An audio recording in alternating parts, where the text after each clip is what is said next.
ಸಾಮಾನ್ಯವಾಗಿ ಹಣಕಾಸಿನ ವ್ಯವಸ್ಥೆಯಲ್ಲಿ ಈ ಬ್ಯಾಂಕುಗಳು ತಾವು ಮಾಡುವಂತಹ ಹಣಕಾಸಿನ ವ್ಯವಹಾರಗಳಲ್ಲಿ ವಿಶೇಷವಾಗಿ ಸಾಲವನ್ನು ಕೊಡುವಂಥದ್ದಾಗಿರ್ಬೋದು, ಅದನ್ನು ಬೇರೆ ಕೆಲಸಗಳಿಗೆ ಹೂಡಿಕೆ ಮಾಡುವಂಥದ್ದಾಗಿರ್ಬೋದು, ಹೀಗೆ ಹಲವಾರು ಕೆಲಸಗಳನ್ನ ಮಾಡ್ತಾ ಇರ್ತವೆ. ಆ ನಿಟ್ಟಿನಲ್ಲಿ ಇಲ್ಲಿ ಈ ಒಂದು ಕಾನ್ಸೆಪ್ಟ್ ಏನಾಗಿದೆ ಅಂದ್ರೆ ಮಾರಲ್ ಹೆಜಾರ್ಡ್ ಅಥವಾ ನೈತಿಕ ಅಪಾಯ ಅಂಥೇಳಿ ಒಂದು ಕಾನ್ಸೆಪ್ಟ್ ಇದೆ. ಸೊ ಇದು ಆಲ್ಮೋಸ್ಟ್ ನಮ್ಮ ಎಕನಾಮಿಕ್ಸಲ್ಲಿ ಸ್ಪೆಷಲಿ ಬ್ಯಾಂಕಿಂಗ್ ಸೆಕ್ಟರ್ಗೆ ಸಂಬಂಧಪಟ್ಟಂಗೆ ಇದು ವಿಶೇಷವಾಗಿ ಹೈಲೈಟ್ ಆಗುವಂತಹ ಒಂದು ಕಾನ್ಸೆಪ್ಟ್ ಆಗಿದೆ. ಸೊ ಹಾಗಾಗಿ ಅದ್ರ ಬಗ್ಗೆ ಸಂಕ್ಷಿಪ್ತವಾಗಿ ಏನು ಫುಲ್ ಡೀಟೇಲಾಗಿ ಏನಂತ ಅದ್ರ ಬಗ್ಗೆ ಡಿಸ್ಕಷನ್ ಇಲ್ಲ. ಅಟ್ಲೀಸ್ಟ್ ಎಕ್ಸಾಮ್ ಪರ್ಪಸ್ ಸ್ವಲ್ಪ ಏನಾದರೂ ಹೈಲೈಟ್ ಕ್ವಶನ್ ಬಂದರೆ ಸ್ವಲ್ಪ ನಮಗೆ ಗೊತ್ತಾಗಲಿ ಯಾವುದಕ್ಕೆ ಸಂಬಂಧಪಟ್ಟಿದೆ ಮತ್ತು ಅದರದ ಮೀನಿಂಗ್ ಏನು ಅನ್ನೋದು ನಮ್ಗೆ ಕ್ಲಿಯರ್ ಆಗತ್ತೆ. ಸೊ ಹಾಗಿದ್ಮೇಲೆ ಇದರ ಒಂದು ಅರ್ಥ ಏನು ಅಂತಂದ್ರೆ, ನೈತಿಕ ಅಪಾಯ ಎಂದರೆ ಆರ್ಥಿಕತೆ, ಹಣಕಾಸು, ವಿಮೆ ಕ್ಷೇತ್ರಗಳಲ್ಲಿ ಕಾಣುವ ಒಂದು ಸ್ಥಿತಿ ಅಂತಲೇ ಅರ್ಥ. ಇದು ಸಾಮಾನ್ಯವಾಗಿ ಕಂಡುಬರುತ್ತೆ. ಅಂದರೆ ಅದು ಏಕ ವ್ಯಕ್ತಿ ಅಥವಾ ಸಂಸ್ಥೆ ತಮ್ಮ ಕ್ರಿಯೆಯ ಪರಿಣಾಮವನ್ನು ಸಂಪೂರ್ಣವಾಗಿ ಭರಿಸಬೇಕಾಗಿಲ್ಲದಿರುವ ಕಾರಣ ಹೆಚ್ಚು ಅಪಾಯಕಾರಿಯಾದ ನಡೆಗಳನ್ನು ತೆಗೆದುಕೊಳ್ಳುವ ಸಂದರ್ಭ ಆಗಿರುತ್ತೆ. ಅಂತಂದರೆ ಈಗ ನೋಡಿ, ಒಂದು ಬ್ಯಾಂಕ್ ಲೋನನ್ನು ಕೊಡ್ತಾ ಇದೆ, ಬಟ್ ಆ ಲೋನನ್ನು ಯಾರಿಗೆ ಕೊಡ್ತಾ ಇದೆ? ಸೊ ಆ ಲೋನನ್ನು ಮರುಪಾವತಿ ಮಾಡುವಂತಹ ಸಾಮರ್ಥ್ಯ ಆ ಸಾಲಗಾರನಿಗೆ ಇದೆಯೋ ಇಲ್ವೋ ಅನ್ನೋದನ್ನು ಖಚಿತಪಡಿಸ್ಕೊಳ್ಳೋದು ಒಂದು ದೊಡ್ಡ ಸಮಸ್ಯೆ ಆಗುತ್ತೆ. ಯಾಕಂದ್ರೆ ಅದು ಅಷ್ಟು ಈಜಿಲಿ ಗೊತ್ತಾಗಂಗಿಲ್ಲ. ಯಾಕಂದರೆ ಲೋನನ್ನು ಕೊಟ್ಟ ಮೇಲೆ ಅದು ಮರುಪಾವತಿ ಆಗುತ್ತೋ ಅಥವಾ ಆಗಬೇಕಾದ್ರೂ ಕೂಡ ಆ ಥರ ಸಾಮರ್ಥ್ಯ ಇರಬೇಕಾಗತ್ತಲ್ಲ. ಸೊ ಅದನ್ನು ಚೆಕ್ ಮಾಡೋದು ಒಂದು ದೊಡ್ಡ ಸಮಸ್ಯೆ ಅಥವಾ ಒಂದು ದೊಡ್ಡ ಕಷ್ಟದ ಕೆಲಸನೇ ಹೌದು. ಆದರೂ ಕೂಡ ಬ್ಯಾಂಕುಗಳು ವ್ಯವಹಾರ ಮಾಡಲೇಬೇಕಾಗತ್ತೆ. ಈಗ ಸರಳವಾಗಿ ಹೇಳಬೇಕಾದರೆ, ಯಾವುದಾದರೂ ಅಥವಾ ಯಾರಾದರೂ ತಮ್ಮ ಹಾನಿಯ ಭಾಗವನ್ನು ಭರಿಸಬೇಕಾಗಿಲ್ಲದಿದ್ದರೆ ಅವರು ಅಸ್ಥಿರವಾಗಿ ಅಥವಾ ಜವಾಬ್ದಾರಿ ಇಲ್ಲದಂತೆ ವರ್ತಿಸಬಹುದು. ಅದೇ ಈಗ ಲೋನನ್ನು ಕೊಟ್ಟಿರ್ತದ, ಆ ಲೋನನ್ನು ವಾಪಸ್ ಅವರು ಏನು ಮಾಡೋದಿಲ್ಲ, ಸರಿಯಾದ ಟೈಮಿಗೆ ರೀಫಂಡ್ ಮಾಡೋದಿಲ್ಲ. ಸೊ ಅಂಥ ಸಂದರ್ಭದಲ್ಲಿ ಈ ನೈತಿಕ ಅಪಾಯ ಅನ್ನೋದು ಕಂಡುಬರುತ್ತೆ. ಸಾಮಾನ್ಯವಾಗಿ ಈ ನೆಕ್ಸ್ಟ್ ಒಂದು ಪಾಯಿಂಟ್ ಸ್ವಲ್ಪ ಕ್ಲಿಯಾರಿಟಿ ಮತ್ತು ಸಿಗುತ್ತೆ ನಿಮಗೆ. ನೈತಿಕ ಅಪಾಯವು ಸಂಭವಿಸುತ್ತದೆ ಅಂತ ಹೇಳ್ತೀವಿ. ಯಾವುದೇ ವ್ಯಕ್ತಿ ಅಥವಾ ಸಂಸ್ಥೆ ತಾವು ಮಾಡಿದ ಅಪಾಯದ ಪರಿಣಾಮದಿಂದ ರಕ್ಷಿತರಾಗಿರುವಾಗ ಅಥವಾ ಹೆಚ್ಚು ಅಪಾಯಕಾರಿಯಾದ ನಡೆಗಳನ್ನು ಕೈಗೊಳ್ಳುತ್ತದೆ. ಸಾಮಾನ್ಯವಾಗಿ ಇದು ವಿಮೆ, ಬ್ಯಾಂಕಿಂಗ್ ಮತ್ತು ಬ್ಯಾಂಕಿಂಗ್ ಬೆಂಬಲಕ್ಕೆ ಸಂಬಂಧಪಟ್ಟಂಗೆ ಅಥವಾ ಅದನ್ನು ಒಂದು ಖಾತ್ರಿ ಪಡಿಸುವಂತಹ ಕಾರಣಗಳಿಂದ ಸಾಮಾನ್ಯವಾಗಿ ಉದ್ಭವಿಸುವಂತಹ ಒಂದು ಸಮಸ್ಯೆ ಅಂತಲೇ ಅರ್ಥ ಇದು. ಸೊ ಇದರಲ್ಲಿ ಪ್ರಮುಖ ಲಕ್ಷಣಗಳನ್ನು ನಾವು ಅರ್ಥ ಮಾಡಿಕೊಂಡ್ರೆ ಇದ್ರ ಬಗ್ಗೆ ಇನ್ನಷ್ಟು ಕ್ಲಾರಿಟಿ ಸಿಗುತ್ತೆ ನಮಗೆ. ಮಾಹಿತಿ ಅಸಮಾಂತರತೆ ಅಥವಾ ಮಾಹಿತಿಯ ಸರಿಯಾದ ಮಾಹಿತಿ ನಮಗೆ ಇಲ್ಲದೇ ಇರುವಂಥದ್ದು. ಅಂದ್ರೆ ಅಪಾಯ ತೆಗೆದುಕೊಳ್ಳುವ ವ್ಯಕ್ತಿಗೆ ನಿರೀಕ್ಷೆ ಮಾಡುವ ವ್ಯಕ್ತಿಗಿಂತ ಹೆಚ್ಚು ಮಾಹಿತಿ ಲಭ್ಯವಿದೆ ಅಂತ ಅರ್ಥ. ಆ್ಯಕ್ಚುಲಿ ಹೇಗಿದೆ ಅಂತಂದ್ರೆ, ಈಗ ಅಪಾಯ ತೆಗೆದುಕೊಳ್ಳೋ ವ್ಯಕ್ತಿ ಅಂದರೆ ಯಾರು ಅಂದರೆ ಸಾಲ ಕೊಡುವಂತಹ ಅಥವಾ ಒಂದು ಬ್ಯಾಂಕ್ ಅಂತ ಅರ್ಥ. ನಿರೀಕ್ಷೆ ಮಾಡೋ ವ್ಯಕ್ತಿಗಿಂತ ಹೆಚ್ಚು ಮಾಹಿತಿ ಇದೆ ಅಂದರೆ ಸಾಲವನ್ನು ಮರುಪಾವತಿ ಮಾಡೋನಕ್ಕಿಂತನೂ ಮರುಪಾವತಿ ಮಾಡುವವನ ಬಗ್ಗೆ ಹೆಚ್ಚು ಮಾಹಿತಿ ಸಾಲಗಾರನಿಗೆ ಇರಬೇಕಾಗತ್ತೆ. ಅಂದಾಗ ಮಾತ್ರ ಆ ವ್ಯವಹಾರ ಚೆನ್ನಾಗಾಗತ್ತೆ. ಅಂದರೆ ಭವಿಷ್ಯದಲ್ಲಿ ಹಣಕಾಸಿನ ವ್ಯವಹಾರಗಳು ಚೆನ್ನಾಗಿ ಆಗ್ತವಂತ ಅರ್ಥ. ಅದನ್ನು ನಾವಿಲ್ಲಿ ಹೈಲೈಟ್ ಮಾಡಬೇಕಾಗತ್ತೆ. ನೆಕ್ಸ್ಟು ನಡವಳಿಕೆಯಲ್ಲಿ ಬದಲಾವಣೆ. ಅಂದರೆ ವ್ಯಕ್ತಿಗಳು ಅಥವಾ ಸಂಸ್ಥೆಗಳು ರಕ್ಷಿತರಾಗಿದ್ದಾಗ ಬೇರೆ ರೀತಿಯ ವರ್ತನೆ ತೋರಿಸುತ್ತಾರೆ ಅಂತೇಳಿ. ಅಂದರೆ ಇದು ಒಂದು ಸಾಮಾನ್ಯವಾಗಿ ಈಗ ಬ್ಯಾಂಕುಗಳು ಏನು ಮಾಡ್ತಾವೆ ಅಂತಂದ್ರೆ ತಾವು ಸೆಕ್ಯೂರಿಟಿಯನ್ನು ತೆಗೆದುಕೊಂಡೇ ಲೋನ್ ಕೊಡ್ತಿರ್ತಾವೆ. ಸೊ ಅಂಥ ಸಂದರ್ಭದಲ್ಲಿ ಅವು ಕೂಡ ಏನು ಮಾಡ್ಬೋದು, ಒತ್ತಾಯಪೂರ್ವಕವಾಗಿ ರೀಫಂಡನ್ನು ಕೂಡ ಮಾಡ್ಕೊಳ್ಬಹುದು. ಇನ್ನು ಗೌಪ್ಯ ಕ್ರಿಯೆಗಳು ಹೆಂಗಿರ್ತಾವೆ ಅಂತಂದ್ರೆ, ಅಪಾಯಕಾರಿಯಾದ ನಡೆಗಳನ್ನು ವಿಮೆದಾರರು ಅಥವಾ ಪ್ರಾಧಿಕಾರಗಳು ಬಹಳಷ್ಟು ಗಮನಿಸದಿರಬಹುದು. ಇಂಥ ಸಂದರ್ಭ ಕೂಡ ಇದು ಕೂಡ ಸಮಸ್ಯೆ ಆಗ್ತಾ ಇರುತ್ತೆ ಸಾಮಾನ್ಯವಾಗಿ. ಈಗೇನು ನಮಗೆಲ್ಲ ಗೊತ್ತಿದೆ, ಈಗ ಆಲ್ಮೋಸ್ಟ್ ಈಗ ಇನ್ಶೂರೆನ್ಸ್ ಅಂತೇನು ಇರ್ತಾವಲ್ಲ, ಸೊ ಇನ್ಶೂರೆನ್ಸ್ ಬಂದಾಗ ಅಲ್ಲಿ ಡಾಕ್ಯುಮೆಂಟಲ್ ಏನು ಒಂದು ಪ್ರೊಸೆಸ್ ಇರ್ತದಲ್ಲ, ಆ ಪ್ರೊಸೆಸ್ಸಲ್ಲಿ ಹಲವಾರು ಸಮಸ್ಯೆಗಳು ಕೂಡ ಕಂಡು ಬರ್ತಿರ್ತಾವೆ. ಸೊ ಅವುಗಳನ್ನ ನಾವು ಸರಿಯಾಗಿ ಗಮನಿಸಿದೆ ಹಾಗೆ ನಾವು ಆ ವಿಮೆಯನ್ನು ತೆಗೆದುಕೊಂಡು ಬಿಟ್ಟಿವಂದರೆ ಆಮೇಲೆ ಭವಿಷ್ಯದಲ್ಲಿ ಅದರಿಂದ ಲಾಭ ಎಷ್ಟು ನಮಗೆ ಬರುತ್ತೋ ಅದು ನಾವು ಅಂದ್ಕೊಂಡಷ್ಟು ಬರದೇ ಇರಬಹುದು ಕೆಲವೊಮ್ಮೆ. ಓಕೆನಾ, ಅದು ಹೆಚ್ಚು ಕಡಿಮೆ ಇದು ಕೂಡ ಒಂದು ರೀತಿಯ ಅಪಾಯನ ಹೌದು. ಅಂದರೆ ಒಟ್ಟಾರೆಯಾಗಿ 3 ವಿಷಯಕ್ಕೆ ಸಂಬಂಧಪಟ್ಟಂತೆ ಹೆಚ್ಚಾಗಿ ವಿಮೆ ಆಗಿರ್ಬೋದು, ಬ್ಯಾಂಕಿಂಗ್ ವ್ಯವಹಾರ ಆಗಿರ್ಬೋದು ಮತ್ತು ಅದನ್ನು ಖಾತರಿಪಡಿಸಿಕೊಳ್ಳುವಂತಹ ನಿಟ್ಟಿನಲ್ಲಿ ಒಟ್ಟಾರೆಯಾಗಿ ಹೇಳಬೇಕಂದ್ರೆ ಸಾಮಾನ್ಯವಾಗಿ ಈ ನೈತಿಕ ಅಪಾಯ ಅನ್ನೋದು ಈ ವ್ಯವಹಾರಗಳಲ್ಲಿ ಬಹಳ ಕಂಡುಬರುತ್ತೆ. ಓಕೆನಾ. ಡಾಕ್ಯುಮೆಂಟಲ್ ಪ್ರೊಸೆಸ್ ಅನ್ನೋದು ಇದ್ದೇ ಇರುತ್ತೆ, ಅದು ಓಕೆ, ಅದು ಕಟ್ಟುನಿಟ್ಟಾಗಿ ಪಾಲಿಸಬೇಕಾಗತ್ತೆ. ಬಟ್ ಮನುಷ್ಯನಲ್ಲಿ ಅಥವಾ ಸಾಲ ತೆಗೆದುಕೊಂಡವರಲ್ಲಿ ಆ ಒಂದು ಮಾನಸಿಕ ವ್ಯವಹಾರ ಅಥವಾ ಒಂದು ನಾನು ವಾಪಸ್ ಅದನ್ನ ರೀಫಂಡ್ ಮಾಡಲೇಬೇಕು ಅನ್ನುವಂಥ ಒಂದು ನೈತಿಕತೆ ಇರಬೇಕಾಗತ್ತಲ್ಲ, ಆ ನೈತಿಕತೆ ಇಲ್ಲದೇ ಇದ್ದರೆ ಅಲ್ಲಿ ಅಪಾಯ ಸಂಭವಿಸುತ್ತೆ ಅನ್ನೋದನ್ನು ಡೈರೆಕ್ಟಾಗಿ ಈ ಒಂದು ಕಾನ್ಸೆಪ್ಟ್ ನಮ್ಗೆ ಹೇಳ್ಕೊಡುತ್ತೆ. ಇಷ್ಟೇ ಮತ್ತೇನಿಲ್ಲ. ಮೇನ್ ಇರುವಂಥ ಕಾನ್ಸೆಪ್ಟ್ ಏನು ಅಂತಂದ್ರೆ ನೈತಿಕತೆ ಇರಬೇಕು, ವ್ಯವಹಾರದಲ್ಲಿ ನೈತಿಕತೆ ಇರಬೇಕು. ಬಟ್ ಭಾಳ ಸಲ ಏನಾಗುತ್ತೆ, ಆ ಸರಿಯಾಗಿ ವ್ಯವಹಾರಗಳು ಆಗೋದಿಲ್ಲ, ಲೋನ್ ರೀಫಂಡ್ ಆಗೋದಿಲ್ಲ. ಇದೆಲ್ಲ ಏನಂತ ಕರಿತೀವಿ, ನೈತಿಕ ಒಂದು ಅಪಾಯ ಅಂತ ಕರಿತೀವಿ, ಅಂದರೆ ಮಾರಲ್ ಹೆಜಾರ್ಡ್ ಅಂತೇಳಿ ಕರಿತೀವಿ. ಓಕೆ, ಇಲ್ಲಿ ಉದಾಹರಣೆನ ನೋಡಿಕೊಂಡು ಅದರೊಂದು ಪರಿಣಾಮವನ್ನು ಅರ್ಥ ಮಾಡ್ಕೊಂಡ್ಬಿಟ್ರೆ ಇನ್ನಷ್ಟು ಈ ಕಾನ್ಸೆಪ್ಟ್ ನಮಗೆ ಕ್ಲಿಯರಾಗಿ ಅರ್ಥ ಆಗುತ್ತೆ. ಸೊ ಇಲ್ಲಿ ನೋಡ್ಬೋದು, ವಿಮೆಗೆ ಸಂಬಂಧಪಟ್ಟಂತೆ ಆರೋಗ್ಯ ವಿಮೆ ಹೊಂದಿರುವ ವ್ಯಕ್ತಿ ಹೆಚ್ಚಾಗಿ ಡಾಕ್ಟರ್ ಬಳಿ ಹೋಗಬಹುದು ಅಥವಾ ಆರೋಗ್ಯದ ಬಗ್ಗೆ ಕಾಳಜಿ ಕಡಿಮೆ ವಹಿಸಬಹುದು.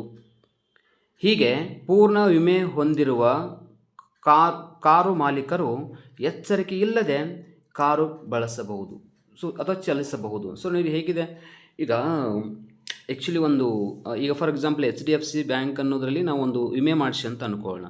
ಸೊ ಅದು 1 ಕೋಟಿ ರೂಪಾಯಿ ವಿಮೆ ಇದೆ. ಸೊ 1 ಕೋಟಿ ರೂಪಾಯಿ ವಿಮೆ ಬಳಸಿದ ಮೇಲೆ ಇದನ್ನು ಎದ್ರ ಸಲುವಾಗಿ ನಾವು ಆ್ಯಕ್ಚುಲಿ ವಿಮೆ ಅಥವಾ ಒಂದು ಇನ್ಶೂರೆನ್ಸ್ ತೆಗೆದುಕೊಂಡಿವಿ ಅಂದರೆ ನಮ್ಮ ಲೈಫ್ ಇನ್ಶೂರೆನ್ಸ್, ಅಂದರೆ ನಮ್ಮ ಏನಾದರೂ ನಮಗೆ ಹೆಲ್ತ್ಗೆ ಅಥವಾ ಏನಾದರೂ ನಮ್ಗೆ ಪ್ರಾಬ್ಲಮ್ ಆದರೆ ಅದು ನಮ್ಗೆ ಇನ್ಶೂರೆನ್ಸ್ ರೀಫಂಡ್ ಆಗುತ್ತೆ. ಸೊ ಅದರಿಂದ ಅನುಕೂಲ ಆಗುತ್ತೆ ಅಂತ ತಿಳ್ಕೊಂಡು ನಾವು ಅದನ್ನು ಮಾಡಿರ್ತೀವಿ. ಬಟ್ ಇದನ್ನು ಮಾಡಿದ ಮೇಲೆ ನಮ್ಮ ಮನುಷ್ಯರಲ್ಲಿ ಅಥವಾ ವ್ಯಕ್ತಿಯಲ್ಲಿ ಹೆಂಗೆ ವಿಚಾರ ಬಂದುಬಿಡ್ತಾವೆ ಅಂತಂದ್ರೆ, ಎಸ್ ನಾನು ಇನ್ಶೂರೆನ್ಸ್ ಮಾಡಿದ್ದೀನಿ, ಸೊ ಏನು ಪ್ರಾಬ್ಲಮ್ ಆಗಂಗಿಲ್ಲ ಅಂತೇಳಿ ತಿಳ್ಕೊಂಡು, ಏನಾದ್ರೂ ಕೂಡ ನನಗೆ ಹೆಲ್ಪ್ ಆಗೇ ಆಗುತ್ತಲ್ಲ ಅಂತ ತಿಳ್ಕೊಂಡು ಬೇಜವಾಬ್ದಾರಿನ ತೋರಿಸುವಂಥದ್ದು ಕಂಡುಬರುತ್ತೆ. ಆವಾಗ ಈ ವಿಮೆಯನ್ನು ತೆಗೆದುಕೊಂಡಿದ್ದ ನಿಜವಾಗಲೂ ಒಂದು ವೇ ಇದೆ, ಅದಕ್ಕೆ ಅದು ತಾನಾಗೇ ಆಗುವಂಥದ್ದಲ್ಲ, ಅದಕ್ಕೊಂದು ಏನಾದರೂ ಅಚಾನಕ್ಕಾಗಿ ಸಂಭವಿಸುವಂಥ ಸಮಸ್ಯೆಗಳಿಗೆ ಏನಾಗುತ್ತೆ ಅಂತಂದ್ರೆ ಅದು ಕಂಡುಬರುವಂಥದ್ದು. ಆದರೆ ಇಲ್ಲೇನು ಮಾಡ್ತಾರೆ ಅಂದರೆ, ನೈತಿಕವಾಗಿ ಅವರು ಯಾವ ರೀತಿಯಾಗಿ ಸ್ಟ್ರಾಂಗ್ ಆಗಂಗಿಲ್ಲ ಅಂತಂದ್ರೆ, ನಾನು ವಿಮೆ ಮಾಡಿಸಿದ್ರಾಯಿತು, ಮಾಡಲಿಲ್ಲ ಅಂದ್ರೆ ನಾನು ಸರಿಯಾಗಿರಬೇಕು ಅನ್ನೋದು ಅವ್ರ ಹತ್ರ ಬರಬೇಕಾಗತ್ತೆ. ಅದು ನೈತಿಕತೆ. ಅದು ಬರಲಿಲ್ಲ ಅಂದರೆ ಅದು ನೈತಿಕ ಅಪಾಯ ಅಂತ ನಾವು ಕನ್ಸಿಡರ್ ಮಾಡಬೇಕಾಗತ್ತೆ. ಇನ್ನೂ ಒಂದು ನಿಟ್ಟಿನಲ್ಲಿ, ಈಗ ಆರೋಗ್ಯ ವಿಮೆ ತೆಗೆದುಕೊಂಡಿದ್ದಾನೆ, ಹೆಲ್ತ್ ಇನ್ಶೂರೆನ್ಸ್ ತೆಗೆದುಕೊಂಡಿದ್ದಾನೆ. ಸೊ ಹೆಲ್ತ್ ಇನ್ಶೂರೆನ್ಸ್ ತೆಗೆದುಕೊಂಡ್ರೆ ಏನಾಯಿತು ಅಂದರೆ, ಅವನಿಗೆ ಹೆಲ್ತ್ ಪ್ರಾಬ್ಲಮ್ ಆಯಿತು ಅಂದರೆ ಅದು ಇನ್ಶೂರೆನ್ಸ್ ಆತನಿಗೆ ಬರಬೇಕಾಗತ್ತೆ. ಬಟ್ ಇವಾಗ ಏನಾಯಿತು ಅಂತಂದರೆ, ಆತ ಇನ್ಶೂರೆನ್ಸ್ ತೆಗೆದುಕೊಂಡ ಮೇಲೆ ನೆಗ್ಲಿಜೆನ್ಸಿ ಮಾಡ್ತಾನೆ. ಯಾಕಂತಂದ್ರೆ ನನಗೆ ಏನಾದರೂ ಕೂಡ ಇನ್ಶೂರೆನ್ಸ್ ಬರುತ್ತಲ್ಲ ಅಂತ ತಿಳ್ಕೊಂಡು ನೆಗ್ಲಿಜೆನ್ಸಿ ಮಾಡಿ ಹಾಸ್ಪಿಟ್ಲಿಗೆ ಹೋಗದೆ ಸ್ಟಾಪ್ ಮಾಡ್ತಾನಲ್ಲ, ಹಾಸ್ಪಿಟ್ಲಿಗೆ ಹೋಗಿ ಸರಿಯಾಗಿ ಟ್ರೀಟ್ಮೆಂಟ್ ತೆಗೆದುಕೊಳ್ಳೋದಿಲ್ಲ. ಆವಾಗ ಅದು ದುರ್ಬಳಕೆ ಸ್ಟಾರ್ಟ್ ಆಗುತ್ತೆ. ಅಂದರೆ ಒಟ್ಟಾರೆಯಾಗಿ ಈ ಇನ್ಶೂರೆನ್ಸ್ದೊಂದು ದುರ್ಬಳಕೆನೇ ನಾವು ಒಂದು ರೀತಿ ಏನು ಕರಿಬೋದು ಅಂದ್ರೆ ನೈತಿಕ ಅಪಾಯ ಅಂತ ಕರಿಬೋದು, ಮಾರಲ್ ಹೆಜಾರ್ಡ್. ಅಂದರೆ ಒಂದು ಎಕ್ಸಾಂಪಲ್ ಅಷ್ಟೇ ಇದು. ಇನ್ನೊಂದು ಎಕ್ಸಾಂಪಲ್ ನೋಡೋಣ. ಬ್ಯಾಂಕಿಂಗ್ ಸೆಕ್ಟರ್ಗೆ ಸಂಬಂಧಪಟ್ಟಂಗೆ ಸರ್ಕಾರದ ಭರವಸೆ ಇದ್ದರೆ ಬ್ಯಾಂಕುಗಳು ಹೆಚ್ಚು ಅಪಾಯದ ಸಾಲಗಳನ್ನು ನೀಡಬಹುದು. ಅಂದರೆ ಸರ್ಕಾರದ ಭರವಸೆ ಅಂದರೆ ಸರ್ಕಾರದ ಒಂದು ಸಪೋರ್ಟ್ ಬ್ಯಾಂಕುಗಳಿಗೆ ಜಾಸ್ತಿ ಇತ್ತಂದರೆ ಜಾಸ್ತಿ ಸಾಲ ನೀಡ್ತಾವಂತ ಅರ್ಥ. ಭದ್ರತೆ ಇರುವ ನಿಧಿಗಳೊಂದಿಗೆ ಹೂಡಿಕೆದಾರರು ಹೆಚ್ಚು ಅಪಾಯ ತೆಗೆದುಕೊಳ್ಳಬಹುದು. ಎಸ್, ಹೌದು, ಭದ್ರತೆ ಇರುವ ನಿಧಿಗಳೊಂದಿಗೆ ಅಂದರೆ ಈಗ ಸರ್ಕಾರ ಆಯಿತು ಅಥವಾ ಹೂಡಿಕೆದಾರ ಆಯಿತು ಅಥವಾ ಬ್ಯಾಂಕುಗಳು ಇವೆಲ್ಲ ಸಾಲವನ್ನು ಕೊಡ್ತಾ ಅಂದಮೇಲೆ ಒಂದು ರಿಸ್ಕ್ ಮೇಲೆ ಕೊಡಬೇಕಾಗತ್ತೆ. ಅವು ರಿಸ್ಕ್ ಮೇಲೆ ಅಂದರೆ ಅದು ವಾಪಸ್ ವಿತಿನ್ ಟೈಮ್ ಒಳಗೆ ರೀಫಂಡ್ ಮಾಡ್ಕೊಳ್ಬೇಕಾಗತ್ತಲ್ಲ. ಸೊ ಆ ಒಂದು ರಿಸ್ಕನ್ನು ತೆಗೆದುಕೊಳ್ಬೇಕಂತಂದ್ರೆ ಅವು ಈ ನೈತಿಕವಾಗಿರುವಂತಹ ಅಪಾಯವನ್ನು ಎದುರಿಸಬೇಕಾಗತ್ತೆ. ಅಂದರೆ ತೆಗೆದುಕೊಂಡವರು ಸರಿಯಾಗಿ ರೀಫಂಡ್ ಮಾಡಲಿಲ್ಲ ಅಂದರೆ ಅದಕ್ಕೆ ಮತ್ತೆ ಬೇರೆ ಅದನ್ನು ರೀಫಂಡ್ ಮಾಡಿಕೊಳ್ಳುವಂತಹ ಕೆಲಸಕ್ಕೆ ಅವರು ರೆಡಿ ಆಗಬೇಕಾಗತ್ತೆ. ಸೊ ಇವೆಲ್ಲ ನೈತಿಕ ಅಪಾಯಗಳು ಅಂತಲೇ ಕನ್ಸಿಡರ್ ಆಗುವಂಥದ್ದು. ನೆಕ್ಸ್ಟ್, ವ್ಯಾಪಾರದಲ್ಲಿ ಲಾಭ ಅಥವಾ ನಷ್ಟವನ್ನು ಹಂಚಿಕೊಳ್ಳುವ ಸ್ಥಳಗಳಿದ್ದರೆ ಕಂಪನಿಗಳು ಅಪಾಯಕಾರಿಯಾದ ಯೋಜನೆಗಳಲ್ಲಿ ಹೂಡಿಕೆ ಮಾಡಬಹುದು. ಹೌದು, ಎಲ್ಲನೂ ಕೂಡ ಒಂದೇ ಅರ್ಥ. ಒಂದು ರೀತಿ ಹೆಂಗಿದೆ ಅಂತಂದ್ರೆ, ನಾವು ಇನ್ಶೂರೆನ್ಸ್ ತೆಗೆದುಕೊಂಡಿವಿ ಅಂದರೆ ನಾವು ಹೆಂಗೆ ಬೇಕಂದಿದ್ರೂ ಕೂಡ ನಡೆಯುತ್ತೆ. ಅಂತ ಒಂದು ಕಡೆ ಆದ್ರೆ, ಬ್ಯಾಂಕುಗಳಲ್ಲಿ ಅವು ಭದ್ರತೆ ಚೆನ್ನಾಗಿದ್ದು ಅವಕ್ಕೆ ಯಾವ ಸಮಸ್ಯೆ ಆಗಲ್ಲ ಅಂದರೆ ಅವು ಜಾಸ್ತಿ ಸಾಲ ಕೊಡೋಕೆ ಇಷ್ಟಪಡ್ತಾವೆ. ಆಮೇಲೆ ಇಲ್ಲಿ ವ್ಯಾಪಾರ ಮಾಡುವ ಸಂದರ್ಭದಲ್ಲೂ ಕೂಡ ಕಂಪನಿಗಳು ಏನು ಮಾಡ್ಬೋದು, ಹೊಸ ಹೊಸ ಯೋಜನೆಗಳ ಮೇಲೆ ಜಾಸ್ತಿ ಹೂಡಿಕೆ ಮಾಡ್ತಾವೆ. ಅಂದರೆ ಅವಕ್ಕೆ ಏನಾದರೂ ಆದರೂ ಕೂಡ ಸಮಸ್ಯೆ ಆಗಂಗಿಲ್ಲ ಅಂತ ಅನ್ನೋದು ಕನ್ಫರ್ಮ್ ಇತ್ತಂದರೆ ಅಷ್ಟೇ. ನೈತಿಕ ಅಪಾಯದ ಸಂದರ್ಭ ಇಲ್ಲ ಅಂತ ಕನ್ಫರ್ಮ್ ಇದ್ದರೆ ಅವು ಸಾಲ ಕೊಡ್ತಿರ್ತಾವೆ ಅಂತ ಅರ್ಥ. ಸೊ ಹೀಗಾಗಿ ಈ 3 ಎಕ್ಸಾಂಪಲ್ಸಿಂದ ಸ್ವಲ್ಪ ನಮ್ಗೆ ಕ್ಲಾರಿಟಿ ಸಿಗುತ್ತೆ. ಇನ್ನೂ ಒಂದಿಟ ನಾವು ಈಗ ಈ ಪರಿಣಾಮದ ಬಗ್ಗೆ ನೋಡಿದ್ರೆ ಏನಾಗ್ಬೋದು ಅಂತಂದ್ರೆ, ಅಪಾಯಕಾರಿಯಾದ ನಡವಳಿಕೆ ಹೆಚ್ಚಾಗುತ್ತದೆ.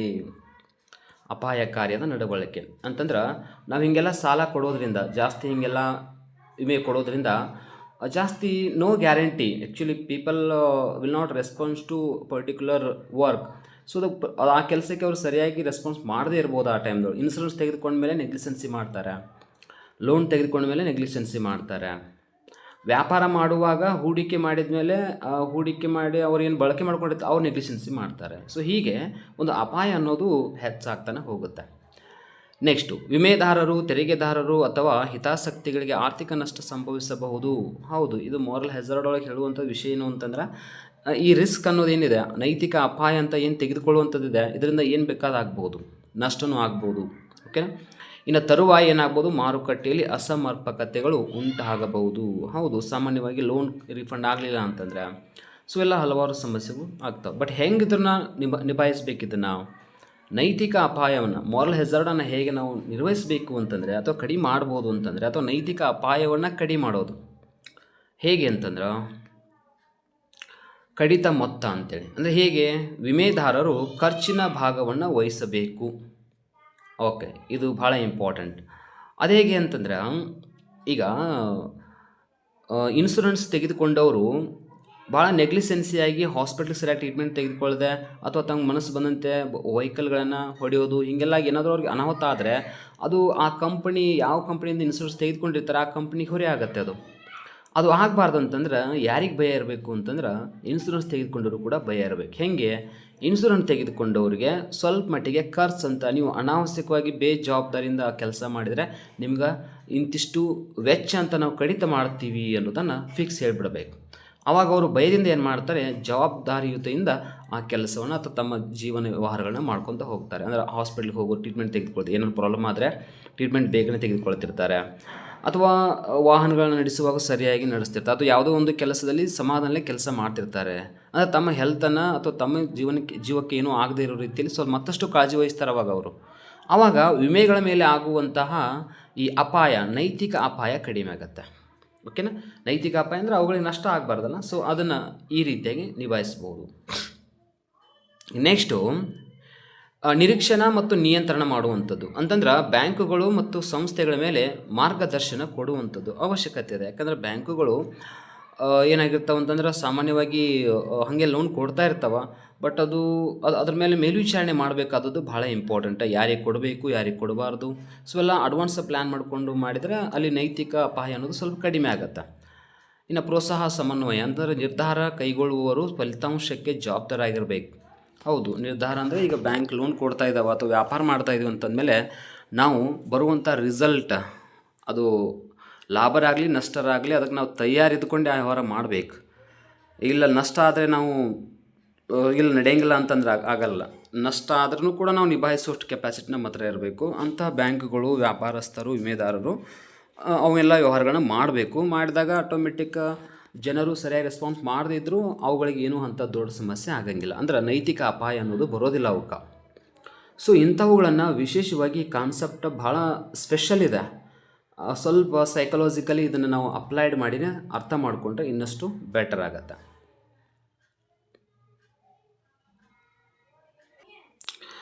ಓಕೆ, ಬ್ಯಾಂಕಿಂಗ್ ಸೆಕ್ಟರ್ ಅಂದರೆ ಹೆಂಗಿರುತ್ತೆ ಅಂದರೆ, ಭಾಳ ಸಮಸ್ಯೆಗಳನ್ನು ಕೂಡ ಅಥವಾ ಸವಾಲುಗಳನ್ನು ಎದುರಿಸ್ತಾ ಇರುತ್ತೆ ಸಾಮಾನ್ಯವಾಗಿ. ನಾ ಈಗೇನು ಹೇಳಿದ್ನಲ್ಲ, ಅದು ಒಂದು ಕಾನ್ಸೆಪ್ಟ್ ಮಾತ್ರ, ಅದು ಓನ್ಲಿ ಮಾರಲ್ ಹೆಜಾರ್ಡ್ ಅಂತ ಏನು ಹೇಳಿದ್ನಲ್ಲ, ಸೊ ಅದು ಓನ್ಲಿ ಒಂದು ಕಾನ್ಸೆಪ್ಟ್, ಒಂದು ವಿಷಯಕ್ಕೆ ಸಂಬಂಧಪಟ್ಟಂಗೆ ಮಾತ್ರ ಅದು ಬ್ಯಾಂಕಿಂಗ್ ಸೆಕ್ಟ್ರಲ್ಲಿರುವಂತಹ ಒಂದು ಸಮಸ್ಯೆ ಅಂತ ಹೇಳ್ತೇವೆ ನಾವು. ಅದನ್ನ ಇಲ್ಲಿ ಒಂದು ಪಾಯಿಂಟ್ ಹೈಲೈಟ್ ಮಾಡಿದೆ ನಾನು.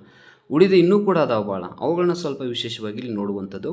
ಸೊ ಫಸ್ಟಿಗೆ ಟ್ವಿನ್ ಬ್ಯಾಲೆನ್ಸ್ ಶೀಟ್ ಅಂತ ಬರುತ್ತೆ. ಹಿಂಗಂದ್ರೆ ಏನು ಅಂತಂದರೆ, ಬ್ಯಾಂಕುಗಳು ಸಾಲ ನೀಡಿದ ಕಂಪನಿಗಳು ಲಾಭ ಗಳಿಸದಿದ್ದಾಗ ಎನ್ ಪಿ ಎ ಹೆಚ್ಚಾಗುತ್ತದೆ. ಸೊ ನೋಡಿ, ಇದು ಪಾಯಿಂಟ್ ಭಾಳ ವಿಶೇಷವಾಗಿದೆ. ಎನ್ ಪಿ ಅಂದ್ರೆ ನಾನ್ ಪರ್ಫಾರ್ಮಿಂಗ್ ಅಸೆಟ್ ಅಂತ ನಾವು ಕರೆದೀವಿ. ಅದನ್ನು ಲಾಸ್ಟ್ ಕ್ಲಾಸಲ್ಲಿ ಕೂಡ ಅದ್ರ ಬಗ್ಗೆ ನಾನು ಡಿಸ್ಕಷನ್ ಮಾಡಿದನು. ಈಗ ಒಂದು ಬ್ಯಾಂಕು ಒಂದು ಎ ಅನ್ನೋ ಕಂಪನಿಗೆ ಸಾಲ ಕೊಟ್ಟಿದೆ. ಈ ಎ ಅನ್ನೋ ಕಂಪನಿ ಲಾಭ ಗಳಿಸದೇ ಇದ್ರೆ ಇದು ತೆಗೆದುಕೊಂಡಂಥ ಲೋನನ್ನು ವಾಪಸ್ ಕಟ್ಲಿಕ್ಕಾಗಂಗಿಲ್ಲ ಅದ್ರ ಕೈಯಿಂದ. ಅವಾಗ ಯಾವಾಗ ಕಟ್ಲಿಕ್ಕಾಗಲ್ಲ, ಆ ಒಂದು ಕಟ್ಟಕ್ಕಾಗದೇ ಇರುವಂತಹ ಹಣದ ಅಥವಾ ಲೋನನ್ನು ಆ ಬ್ಯಾಂಕ್ ಏನು ಕನ್ಸಿಡರ್ ಮಾಡಬೇಕಾಗತ್ತೆ, ಎನ್ ಪಿ ಅಂತ ಕನ್ಸಿಡರ್ ಮಾಡಬೇಕಾಗತ್ತೆ. ಅಂದರೆ ಅದು ವಿತಿನ್ ಟೈಮ್ ಇರುತ್ತೆ, 19 ಡೇಸ್ ಒಳಗೆ ಅದು ರೀಫಂಡ್ ಆಗಬೇಕು ಅಂತ ಇರುತ್ತೆ ಅದೆಲ್ಲ. ಸೊ ಅದಕ್ಕೆ ನಾವು ಎನ್ ಪಿ ಎ ಅಂತ ಕರಿತೀವಿ. ಸೊ ಅದು ಹೆಚ್ಚಾಗತ್ತೆ. ಅಂದರೆ ಎನ್ ಪಿ ಎ ಹೆಚ್ಚಾಗೋದಕ್ಕೆ ನಾವೇನು ಕರಿಬೇಕು, ಟ್ವಿನ್ ಬ್ಯಾಲೆನ್ಸ್ ಶೀಟ್ ಅಂತ ಕರಿಬೇಕಾಗತ್ತೆ. ನೆಕ್ಸ್ಟು, ಇದರಿಂದ ಬ್ಯಾಂಕುಗಳ ಬ್ಯಾಲೆನ್ಸ್ ಶೀಟ್ ದುರ್ಬಲವಾಗುತ್ತದೆ. ಹೌದು, 100%. ಅಂದರೆ ಅಸೆಟ್ ಅಂದರೆ ಅವ್ರಿಗೆ ಬರುವಂಥ ಒಂದು ಆಸ್ತಿ ಕಡಿಮೆ ಇದ್ದಾಗ ಬ್ಯಾಂಕು ಹೊಸ ವ್ಯವಹಾರಗಳನ್ನ ಮಾಡಲಿಕ್ಕೆ ಕಷ್ಟ ಆಗಿಬಿಡತ್ತೆ, ಹೊಸ ಲೋನ್ ಕೊಡಲಿಕ್ಕೆ ಕಷ್ಟ ಆಗಿಬಿಡತ್ತೆ. ಓಕೆನಾ. ಇನ್ನು ಕಂಪನಿಗಳ ಡೆಬಿಟ್ ಬರ್ಡನ್ ಹೆಚ್ಚಾಗುತ್ತದೆ. ಹೌದು, ಕಂಪನಿಗಳಿಗೂ ಕೂಡ ಅವು ಕೂಡ ಏನು ಮಾಡಿ, ಕಂಪನಿ ಬ್ಯಾಲೆನ್ಸ್ ಶೀಟ್ ಅಂತ ಬಂದಾಗ ಅದಕ್ಕೆ ನಾವು ಇದು ಬ್ಯಾಂಕ್, ಇದು ಮೇಲಿಂದು ಬ್ಯಾಂಕ್ ಅಂತ ವಿಚಾರ ಮಾಡ್ತೀವಿ, ತೆಳಗಿಂದು ಕಂಪನಿ ಅಂತ ಬಂದರೆ ಇದು ಸಾಲ ಪುನರುಜ್ಜೀವನ ಮತ್ತು ಹೂಡಿಕೆ ಮೇಲೆ ನೇರ ಪರಿಣಾಮವನ್ನು ಬೀರುತ್ತೆ. ಹೌದು, ಆಲ್ಮೋಸ್ಟ್ ಕಂಪನಿಗಳು ಕೂಡ ಏನು ಮಾಡ್ತಿರ್ತಾವೆ, ಆ ವ್ಯವಹಾರಗಳನ್ನು ಮಾಡ್ತಿರ್ತಾವೆ. ಸೊ ಅವುಗಳಲ್ಲಿ ಕೂಡ ಆ ಸಾಲದ ಒಂದು ಬರ್ಡನ್ ಹೆಚ್ಚಾಗುತ್ತೆ ಅವಕ್ಕೆ. ಅಂದರೆ ವಾಪಸ್ ಅವಕ್ಕೆ ಏನೋ ಫಾರ್ ಎಕ್ಸಾಂಪಲ್ ಈಗ ಏನಾಗುತ್ತೆ ಅಂತಂದ್ರೆ ನಷ್ಟ ಆದಾಗ ಆ ಒಂದು ಕಂಪನಿಗಳು ಲೋನನ್ನು ರೀಫಂಡ್ ಮಾಡಲಿಕ್ಕೆ ಆಗೋದಿಲ್ಲ. ಅಂಥ ಸಂದರ್ಭದಲ್ಲಿ ಸಂಭವಿಸುವಂಥ ಸಮಸ್ಯೆ ಯಾವುದು ಅಂದ್ರೆ ಟ್ವಿನ್ ಬ್ಯಾಲೆನ್ಸ್ ಶೀಟ್ ಅಂತೇಳಿ. ಕ್ಲಿಯರ್ ಮಾಡ್ಕೊಂಬಿಡಿ. ಇನ್ನೊಂದು ಸ್ವಲ್ಪ ಟ್ವಿನ್ ಬ್ಯಾಲೆನ್ಸ್ ಶೀಟ್ ಪ್ರಾಬ್ಲಮ್ ಅಂತಂದರೆ ಮತ್ತೇನೂ ಅಲ್ಲ, ಬ್ಯಾಂಕುಗಳಲ್ಲಿ ಎನ್ ಪಿ ಹೆಚ್ಚಾಗುತ್ತೆ ಮತ್ತು ನಷ್ಟವಾಗಿರುವಂತಹ ಕೆಲವೊಂದು ಕಂಪನಿಗಳು ಸಾಲವನ್ನು ತುಂಬದೇ ಇರುವಂಥ ಸ್ಥಿತಿಗೆ ಬಂದುಬಿಟ್ಟಿರ್ತಾವೆ ಅಂತೇಳಿ, ಅಥವಾ ಕಂಪನಿಗಳು ಅಥವಾ ಯಾವುದೇ ಈ ಥರ ವಿಷಯಗಳು ಆಗಿರ್ತಾವೆ. ಇನ್ನು ಮಾರಲ್ ಹೆಜಾರ್ಡ್ ಅಂತೂ ಕ್ಲಿಯರ್ ಇದೆ. ಬಟ್ ನೆಕ್ಸ್ಟ್ ಇನ್ನೂ ನೋಡಬೇಕು, ಅಡ್ವರ್ಸ್ ಸೆಲೆಕ್ಷನ್ ಅಂತ ಬರುತ್ತೆ. ಸೊ ಮಾರಲ್ ಹೆಜಾರ್ಡ್ ಅಂತೂ ಕ್ಲಿಯರ್ ಇದೆ. ಸಾಲ ಪಡೆದವರು ಹಣವನ್ನು ತಪ್ಪು ಉದ್ದೇಶಕ್ಕೆ ಬಳಸುವ ಸಾಧ್ಯತೆ ಇರುತ್ತಲ್ಲ, ಅದಕ್ಕೆ ನಾವೇನು ಕರಿತೀವಿ ಅಂದರೆ ಮಾರಲ್ ಹೆಜಾರ್ಡ್ ಅಂತ ಕರಿತೀವಿ. ಉದಾಹರಣೆಗೆ ಸಾಲ ಪಡೆದು ರಿಸ್ಕಿ ಪ್ರಾಜೆಕ್ಟ್ಗಳಿಗೆ ಹೂಡಿಕೆ ಮಾಡ್ತಿರ್ತಾರೆ. ಅಂದರೆ ಅವರು ತೆಗೆದುಕೊಂಡಂಥ ಸಾಲವನ್ನು ಕೆಲವೊಂದು ಕಡೆ ಕಂಪನಿಗಳು ಏನು ಮಾಡ್ತಾವೆ, ಭಾಳ ರಿಸ್ಕ್ ಒಳಗೆ ಹೂಡಿಕೆ ಮಾಡಿಬಿಟ್ಟು ಅಂದ್ರೆ ಅಲ್ಲಿ ಅವು ನಷ್ಟವನ್ನು ಅನುಭವಿಸೋದು ಅಂತಂದ್ರೆ ಅದು ಬ್ಯಾಂಕುಗಳ ಮೇಲೂ ಕೂಡ ಎಫೆಕ್ಟ್ ಆಗುತ್ತೆ. ಅಂದರೆ ಬ್ಯಾಂಕುಗಳಲ್ಲಿ ಎನ್ ಪಿ ಎ ಹೆಚ್ಚಾಗಲಿಕ್ಕೆ ಕಾರಣ ಆಗುತ್ತೆ. ಸೊ ಅದಕ್ಕೊಂದು ಸ್ವಲ್ಪ ಲಿಂಕ್ ಇದೆ, ನೋಡ್ಕೊಳ್ಳಿ. ನೆಕ್ಸ್ಟು ಅಡ್ವರ್ಸ್ ಸೆಲೆಕ್ಷನ್ ಅಂದರೆ ಏನು, ಅದಕ್ಕೆ ಏನು ಡಿಫ್ರೆನ್ಸ್ ಇದೆ? ಎಸ್, ಇಲ್ಲಿ ಬ್ಯಾಂಕುಗಳು ಹೈ ರಿಸ್ಕ್ ಕಸ್ಟಮರ್ಸ್ಗೆ ಸಾಲ ನೀಡುವ ಅಪಾಯ. ಓಕೆನಾ. ಇದು ಸಾಮಾನ್ಯವಾದ ರಿಸ್ಕ್, ಸಿಂಪಲ್. ಆದರೆ ಇದು ಹೈ ರಿಸ್ಕ್. ಅಡ್ವರ್ಸ್ ಸೆಲೆಕ್ಷನ್ ಅಂದ್ರೆ ಹೈ ರಿಸ್ಕ್, ಅಂದರೆ ಸಾಲಗಾರರ ಬಗ್ಗೆ ಸರಿಯಾದ ಮಾಹಿತಿ ಇಲ್ಲ ಅಥವಾ ಲಭ್ಯವಿರದೇ ಇದ್ದಾಗ ಇದು ಸಂಭವಿಸುತ್ತದೆ. ಅಂದರೆ ಆಲ್ಮೋಸ್ಟ್ ಅಡ್ವರ್ಸ್ ಸೆಲೆಕ್ಷನ್ ಅನ್ನೋದು ಹೆಂಗಿದೆ ಅಂತಂದ್ರೆ, ಈ ಸಾಲಗಾರರು ಏನು ಅವ್ರ ಬಗ್ಗೆ ಅವರು ಎಷ್ಟು ಹಣವನ್ನು ನೀನು ವಾಪಸ್ ರೀಫಂಡ್ ಮಾಡಲಿಕ್ಕೆ ಸಾಧ್ಯ ಐತೋ ಇಲ್ಲೋ, ಇಂಥವೆಲ್ಲವುಗಳ ಬಗ್ಗೆಯೂ ಕೂಡ ಸ್ಟಡಿ ಮಾಡಬೇಕಾಗತ್ತೆ. ಬಟ್ ಮಾಡುವಾಗಲೂ ಕೂಡ ಅಲ್ಲಿ ಭಾಳ ಹೈ ರಿಸ್ಕ್ ಅಂತಲೇ ಆಗುತ್ತೆ. ಯಾಕಂದರೆ ಅಂಥವ್ರಿಗೆ ಏನಾದರೂ ಸಾಲ ಕೊಟ್ಬಿಟ್ರೆ ಅವರು ರೀಫಂಡ್ ಮಾಡೋದು ಅಷ್ಟು ಈಸಿ ಇಲ್ಲ. ಸೊ ಆಲ್ಮೋಸ್ಟ್ ಈಗೆಲ್ಲ ಕೋರ್ಟ್ಗಳಲ್ಲಿ ಭಾಳ ಇಂಥವುಗಳೇ ಕೇಸಸ್ಗಳು ನಡೀತಾ ಇರ್ತಾವೆ. ಆಲ್ಮೋಸ್ಟ್ ಲೋನನ್ನು ತೆಗೆದುಕೊಂಡು ರೀಫಂಡ್ ಮಾಡದೇ ಇರುವಂಥದ್ದು ಇಂಥವು ಕೇಸ್ಗಳು ಭಾಳ ನಡೀತಿರ್ತಾವೆ. ಸೊ ಎಲ್ಲ ಸಾಮಾನ್ಯವಾಗಿ ಇರುವಂಥವು. ನೆಕ್ಸ್ಟು ಇವೆಲ್ಲ ಬ್ಯಾಂಕಿಂಗ್ ಸೆಕ್ಟರ್ಗೆ ಸಂಬಂಧಪಟ್ಟಂಥ ವಿಷಯಗಳಿವೆಲ್ಲ. ನೆಕ್ಸ್ಟು ಬಾಸೆಲ್ ಥರ್ಡ್ ಅನುಷ್ಠಾನ. ಆ್ಯಕ್ಚುಲಿ 3 ಬರ್ತಾವೆ, ಅದ್ರ ಬಗ್ಗೆ ಡೀಟೇಲ್ ನೆಕ್ಸ್ಟ್ ಸ್ಲೈಡಲ್ಲಿ ಹೇಳ್ತೀನಿ ನಾನು. ಆದರೂ ಇಲ್ಲೊಂದು ಪಾಯಿಂಟ್ ಕ್ಲಿಯರ್ ಇರಲಿ. ಬ್ಯಾಂಕ್ಗಳು ಕ್ಯಾಪಿಟಲ್ ಅದು ಅಡೆಕ್ವೆಸಿ ರೇಷಿಯೋ ಹೆಚ್ಚಬೇಕು ಮತ್ತು ಲಿಕ್ವಿಡಿಟಿ ಸ್ಟ್ಯಾಂಡರ್ಡ್ಸ್ ಕಟ್ಟುನಿಟ್ಟಾಗಿವೆ ಎಂಬುದನ್ನು ತಿಳಿಯಬೇಕು. ಅಂದ್ರೆ ಈ 3ನೇ ಒಂದು ಬಾಸೆಲ್ ಅನುಷ್ಠಾನ ಅನ್ನೋದು ಏನು ಹೇಳಿದೆ ಅನ್ನೋದನ್ನು, ಏನು ಸಜೆಸ್ಟ್ ಮಾಡಿದೆ ಅನ್ನೋದನ್ನು ಇಲ್ಲಿ ಕೊಡಲಾಗಿದೆ ಅಷ್ಟೇ. ಇದು ನಿಮಗೆ ಅರ್ಥ ಆಗಬೇಕಾದ್ರೆ ನೆಕ್ಸ್ಟ್ ಸ್ಲೈಡನ್ನು ಅರ್ಥ ಮಾಡ್ಕೊಳ್ಬೇಕಾಗತ್ತೆ. ಬಟ್ ಆದರೂ ಕೂಡ 2 ಪಾಯಿಂಟನ್ನು ಕ್ಲಿಯರ್ ಮಾಡ್ಕೊಳ್ಳೋಣ. ರಿಸ್ಕ್ ಮ್ಯಾನೇಜ್ಮೆಂಟ್ ಸುಧಾರಣೆ ಅಗತ್ಯತೆಯನ್ನು ತಿಳಿಯಬೇಕು. ಅಂದ್ರೆ ಎಲ್ಲಿ ರಿಸ್ಕ್ ಇದೆ, ಬ್ಯಾಂಕುಗಳು ಎಲ್ಲಿ ಹೂಡಿಕೆ ಮಾಡಬೇಕು, ಯಾರಿಗೆ ಸಾಲ ಕೊಡಬೇಕು, ಯಾರಿಗೆ ಕೊಡಬಾರ್ದು, ಇಂಥವೆಲ್ಲ ನೋಡಬೇಕು ಅಂತೇಳಿ ವಿಚಾರ. ಅಂದರೆ ಒಟ್ಟಾರೆಯಾಗಿ ಬಾಸೆಲ್ ಅನ್ನೋ ಒಂದು 3 ಸ್ಟೆಪ್ಸ್ ಏನದಾವಲ್ಲ, ಅವು ಬ್ಯಾಂಕನ್ನು ಹೇಗೆ ಅಭಿವೃದ್ಧಿಪಡಿಸಬೇಕು, ಬ್ಯಾಂಕಿಂಗ್ ವಲಯವನ್ನು ಹೆಂಗೆ ಅಭಿವೃದ್ಧಿಪಡಿಸಬೇಕು ಅನ್ನೋದ್ರ ಬಗ್ಗೆನೇ ಹೇಳಿಕೊಟ್ಟಿದ್ದಾವೆ. ಇದರಿಂದ ಬ್ಯಾಂಕುಗಳಿಗೆ ಹಣ ಬರುವುದು ಕಠಿಣ ಮತ್ತು ಆಪರೇಷನಲ್ ಕಾಸ್ಟ್ ಹೆಚ್ಚಾಗುತ್ತದೆ ಅಂತೇಳಿ. ಅಂದರೆ ಏನಾಗುತ್ತೆ, ರಿಸ್ಕ್ ಭಾಳ ಇತ್ತು ಅಂತಂದ್ರೆ ಬ್ಯಾಂಕುಗಳಿಗೆ ರೀಫಂಡ್ ಆಗೋದಿಲ್ಲ, ಲೋನು ಎಲ್ಲ ಕೊಟ್ಟಿದ್ದೆಲ್ಲ ರೀಫಂಡ್ ಆಗೋದಿಲ್ಲ. ಹೀಗೆಲ್ಲ ಹೆಚ್ಚಾಗಿ ಸ್ವಲ್ಪ ಜಾಸ್ತಿ ಅದನ್ನು ಲೋನನ್ನು ರಿಕವರಿ ಮಾಡಲಿಕ್ಕೇ ಜಾಸ್ತಿ ಖರ್ಚು ಮಾಡಬೇಕಾಗತ್ತೆ, ಅವಾಗ ಅನಿವಾರ್ಯ ಆಗುತ್ತೆ. ಸೊ ಇಂಥವೆಲ್ಲ ಇರ್ತಾವಲ್ಲ, ಅವೆಲ್ಲ ಹಂಗೆ ಇರಬಾರ್ದು ಅಂತೇಳಿ ಕೆಲವೊಂದು ಸಲಹೆನ ಕೊಟ್ಟಿದೆ. ಬಟ್ ಅದೇನು ಅನ್ನೋದನ್ನು ಇನ್ನಷ್ಟು ಡೀಟೇಲಾಗಿ ನೆಕ್ಸ್ಟ್ ಸ್ಲೈಡ್ ಒಳಗೆ ಕ್ಲಿಯರ್ ಮಾಡೋಣ. ಈ ನೆಕ್ಸ್ಟ್ ನೋಡಬೇಕಾಗಿದ್ದು ಡಿಜಿಟಲ್ ಬ್ಯಾಂಕಿಂಗು ಮತ್ತು ಸೈಬರ್ ರಿಸ್ಕ್ಸ್ ಅಂತೇಳಿ ಇರ್ತಾವೆ. ನೋಡಿ, ಇಲ್ಲಿ ಆನ್ಲೈನ್ ಫ್ರಾಡ್ಸ್ ಆಗಿರ್ಬೋದು, ಫಿನಿಶಿಂಗ್ ಆಗಿರ್ಬೋದು, ಆಮೇಲೆ ಹ್ಯಾಕಿಂಗ್ ಅಪಾಯಗಳು ಸಾಮಾನ್ಯವಾಗಿ ಕಂಡು ಬರ್ತವೆ. ಇನ್ನು ಡೇಟಾ ಪ್ರೊಡಕ್ಷನ್ ಭಾಳ ಇಂಪಾರ್ಟೆಂಟ್ ಆಗುತ್ತೆ, ಪ್ರೈವೇಸಿ ಇಶ್ಯೂಸ್ ಇರ್ತಾವೆ, ಅವು ಕೂಡ ಮ್ಯಾನೇಜ್ ಮಾಡಬೇಕಾಗತ್ತೆ. ಆಮೇಲೆ ಪಿಂಟೇಜ್ ಸ್ಪರ್ಧೆಯಲ್ಲಿ ಟ್ರೆಡಿಷನಲ್ ಬ್ಯಾಂಕ್ಸ್ ಮೇಲಿನ ಒತ್ತಡ ಅಂತಿರುತ್ತೆ. ಸ್ಟ್ರಾಂಗ್ ಸೈಬರ್ ಸೆಕ್ಯುರಿಟಿ ಇನ್ಫಾರ್ಮೇಷನ್ ಸಂಬಂಧಪಟ್ಟಂಗೆ ಬೇಡಿಕೆ ಹೆಚ್ಚಿದೆ ಸದ್ಯಕ್ಕೀಗ, ಓಕೆನಾ. ಅಂದ್ರೆ ಸೈಬರ್ ಕ್ರೈಮ್ಗಳು ಹೆಚ್ಚಾಗೋದ್ರಿಂದ ಅವುಗಳಿಗೆ ಹೆಚ್ಚಿನ ಬೇಡಿಕೆ, ಅಂದರೆ ಅವುಗಳನ್ನ ತಡೆಗಟ್ಟುವಂಥದಕ್ಕೆ ಕೆಲವೊಂದು ನೋಡಿ, ಈಗ ಫಾರ್ ಎಕ್ಸಾಂಪಲ್ ಆ್ಯಂಟಿವೈರಸ್ ಅಂತ ಹಾಕ್ತಿರ್ತೀವಿ. ಸೊ ಅವೆಲ್ಲ ಇದಕ್ಕೆ ಸಂಬಂಧಪಡ್ತಾವೆ. ಯಾಕಂದ್ರೆ ನಮ್ಮ ಡೇಟಾ ಸುರಕ್ಷಿತವಾಗಿ ಇಡಬೇಕಾತಂದ್ರೆ ನಾವು ಬ್ಯಾಂಕುಗಳಲ್ಲಿ ಅಥವಾ ಬ್ಯಾಂಕುಗಳಲ್ಲಿ ನಾವು ಕೊಡುವಂಥ ಮಾಹಿತಿ ಆಗಿರ್ಬೋದು, ಅಥವಾ ಆನ್ಲೈನ್ದಲ್ಲಿ ಕೂಡ ಹಲವಾರು ಜಾಲತಾಣಗಳಲ್ಲಿ ನಮ್ಮ ಮಾಹಿತಿ ಬೇರೆದವರು ಸಿಕ್ಕಿರುತ್ತೆ ಆಲ್ಮೋಸ್ಟ್. ಬಟ್ ಆದರೂ ಕೂಡ ನಾವು ಸುರಕ್ಷತೆಯ ಸಲುವಾಗಿ ಬ್ಯಾಂಕಿಂಗ್ ಸೆಕ್ಟ್ರಲ್ಲಿ ಇವೆಲ್ಲವನ್ನು ಕೂಡ ಬಳಸಲಾಗುತ್ತೆ ಅಂತ ಅನ್ನೋದನ್ನು ನಾವು ಅರ್ಥ ಮಾಡ್ಕೊಳ್ಬೇಕಷ್ಟೆ. ನೆಕ್ಸ್ಟು ಸ್ಯಾಡೋ ಬ್ಯಾಂಕಿಂಗ್ ಅಂತೇಳಿ. ಸ್ಯಾಡೋ ಬ್ಯಾಂಕಿಂಗ್ ಅಂದ್ರೆ ಮತ್ತೇನೂ ಅಲ್ಲ, ಎನ್ ಬಿ ಎಫ್ ಸಿ ಅಂದ್ರೆ ನಾನ್ ಬ್ಯಾಂಕಿಂಗ್ ಫೈನಾನ್ಷಿಯಲ್ ಕಂಪ್ನಿ ಅಂತ ಕರಿತೀವಲ್ಲ, ಕೂಡ ಬ್ಯಾಂಕುಗಳಂತೆಯೇ ಸಾಲ ನೀಡುತ್ತವೆ. ಆದರೆ ರೆಗ್ಯುಲೇಷನ್ ಕಡಿಮೆ. ಅಂದ್ರೆ ಆ್ಯಕ್ಚುಲಿ ಇವು ಬ್ಯಾಂಕುಗಳಲ್ಲ, NBFCಗಳು ಬ್ಯಾಂಕುಗಳಲ್ಲ, ಹಣಕಾಸಿನ ಸಂಸ್ಥೆಗಳು ಅಥವಾ ಬ್ಯಾಂಕೇತರ ಹಣಕಾಸು ಸಂಸ್ಥೆಗಳು, ನಾನ್ ಬ್ಯಾಂಕಿಂಗ್ ಫೈನಾನ್ಷಿಯಲ್ ಕಂಪನೀಸ್ ಅಂತ ಕರಿತೀವಿ. ಬಟ್ ಬ್ಯಾಂಕುಗಳ ಥರ ಕೆಲಸ ಮಾಡ್ತಿರ್ತಾವೆ, ಬಟ್ ಇವುಗಳಲ್ಲಿ ಸ್ವಲ್ಪ ನಿಯಂತ್ರಣಗಳು ಸ್ವಲ್ಪ ಕಡಿಮೆ ಇರ್ತಾವೆ. ಮತ್ತು ಲಿಕ್ವಿಡಿಟಿ ಮತ್ತು ಕ್ರೆಡಿಟ್ ರಿಸ್ಕ್ ಹೆಚ್ಚಾಗಬಹುದು. ಓಕೆ, NBFCಗಳಲ್ಲಿ ಸಾಮಾನ್ಯವಾಗಿ ರಿಸ್ಕ್ ಯಾಕೆ ಜಾಸ್ತಿ ಇರ್ತದೆ ಅಂದ್ರೆ ಇಲ್ಲಿ ಸೆಕ್ಯೂರಿಟೀಸ್ಗಳು ಕಡಿಮೆ ಇರ್ತಾವೆ. ಇವರು ಹೈ ಇಂಟ್ರೆಸ್ಟ್ ರೇಟ್ ಸಲುವಾಗಿ ಲೋನನ್ನು ಕೊಟ್ಟಿರ್ತಾರೆ, ಹೆಚ್ಚಾಗಿ ಲಾಭ ಸಲುವಾಗಿ. ಅವಾಗ ಆಟೋಮೆಟಿಕ್ ಇವರು ಕೆಲವೊಂದು ಭದ್ರತೆಗಳನ್ನ ಕಡಿಮೆ ತೆಗೆದುಕೊಳ್ತಾರೆ, ಅಥವಾ ಸೆಕ್ಯೂರಿಟೀಸ್ಗಳನ್ನ ಕಡಿಮೆ ತೆಗೆದುಕೊಳ್ತಾರೆ, ಅಥವಾ ಶ್ಯೂರಿಟಿ ಅಂತ ಕರಿತೀವಿ ನೋಡಿ, ಅವೆಲ್ಲ ಕಡಿಮೆ ತೊಗೊಳ್ತಾರೆ. ಹೀಗಾಗಿ ಏನಾಗುತ್ತೆ, ಆಟೋಮೆಟಿಕ್ ರಿಸ್ಕ್ ಅಂತೂ ಇದ್ದೇ ಇರುತ್ತೆ. ಬ್ಯಾಂಕುಗಳಲ್ಲಿ ಅದೆಲ್ಲ ಸ್ವಲ್ಪ ಗೌರ್ಮೆಂಟ್ ಅಂಡರ್ ಕೂಡ ಅಥವಾ ಕೆಲವೊಂದು ನಿಯಮಗಳ ಪ್ರಕಾರ ನಡೀತಾ ಇರುತ್ತೆ. ಬಟ್ ಇಲ್ಲಿ ಸ್ವಲ್ಪ ಕಡಿಮೆ ಇರೋದ್ರಿಂದ ಇಲ್ಲಿ ರಿಸ್ಕ್ ಹೆಚ್ಚಿರುತ್ತೆ. ಸೊ ಇವು ಕೂಡ ಒಂದು ರೀತಿ ಬ್ಯಾಂಕುಗಳು ಅಲ್ಲದೇ ಇದ್ದರೂ ಹಣಕಾಸು ಸಂಸ್ಥೆಗಳು. ಹಾಗಾಗಿ ಹಣಕಾಸಿನ ವ್ಯವಹಾರಕ್ಕೆ ಸಂಬಂಧಪಟ್ಟಂತೆ ಅವುಗಳ ಪಾತ್ರ ಕೂಡ ಮಹತ್ವದ್ದಾಗಿದೆ. ಇದನ್ನು ಈಗಾಗಲೇ ಹಿಂದಿನ ಕ್ಲಾಸ್ಗಳಲ್ಲಿ ಕೂಡ ಡೆಪ್ತಾಗಿನೂ ಕೂಡ ಡಿಸ್ಕಷನ್ ಮಾಡಿದ್ದೀನಿ ಅದ್ರ ಬಗ್ಗೆ.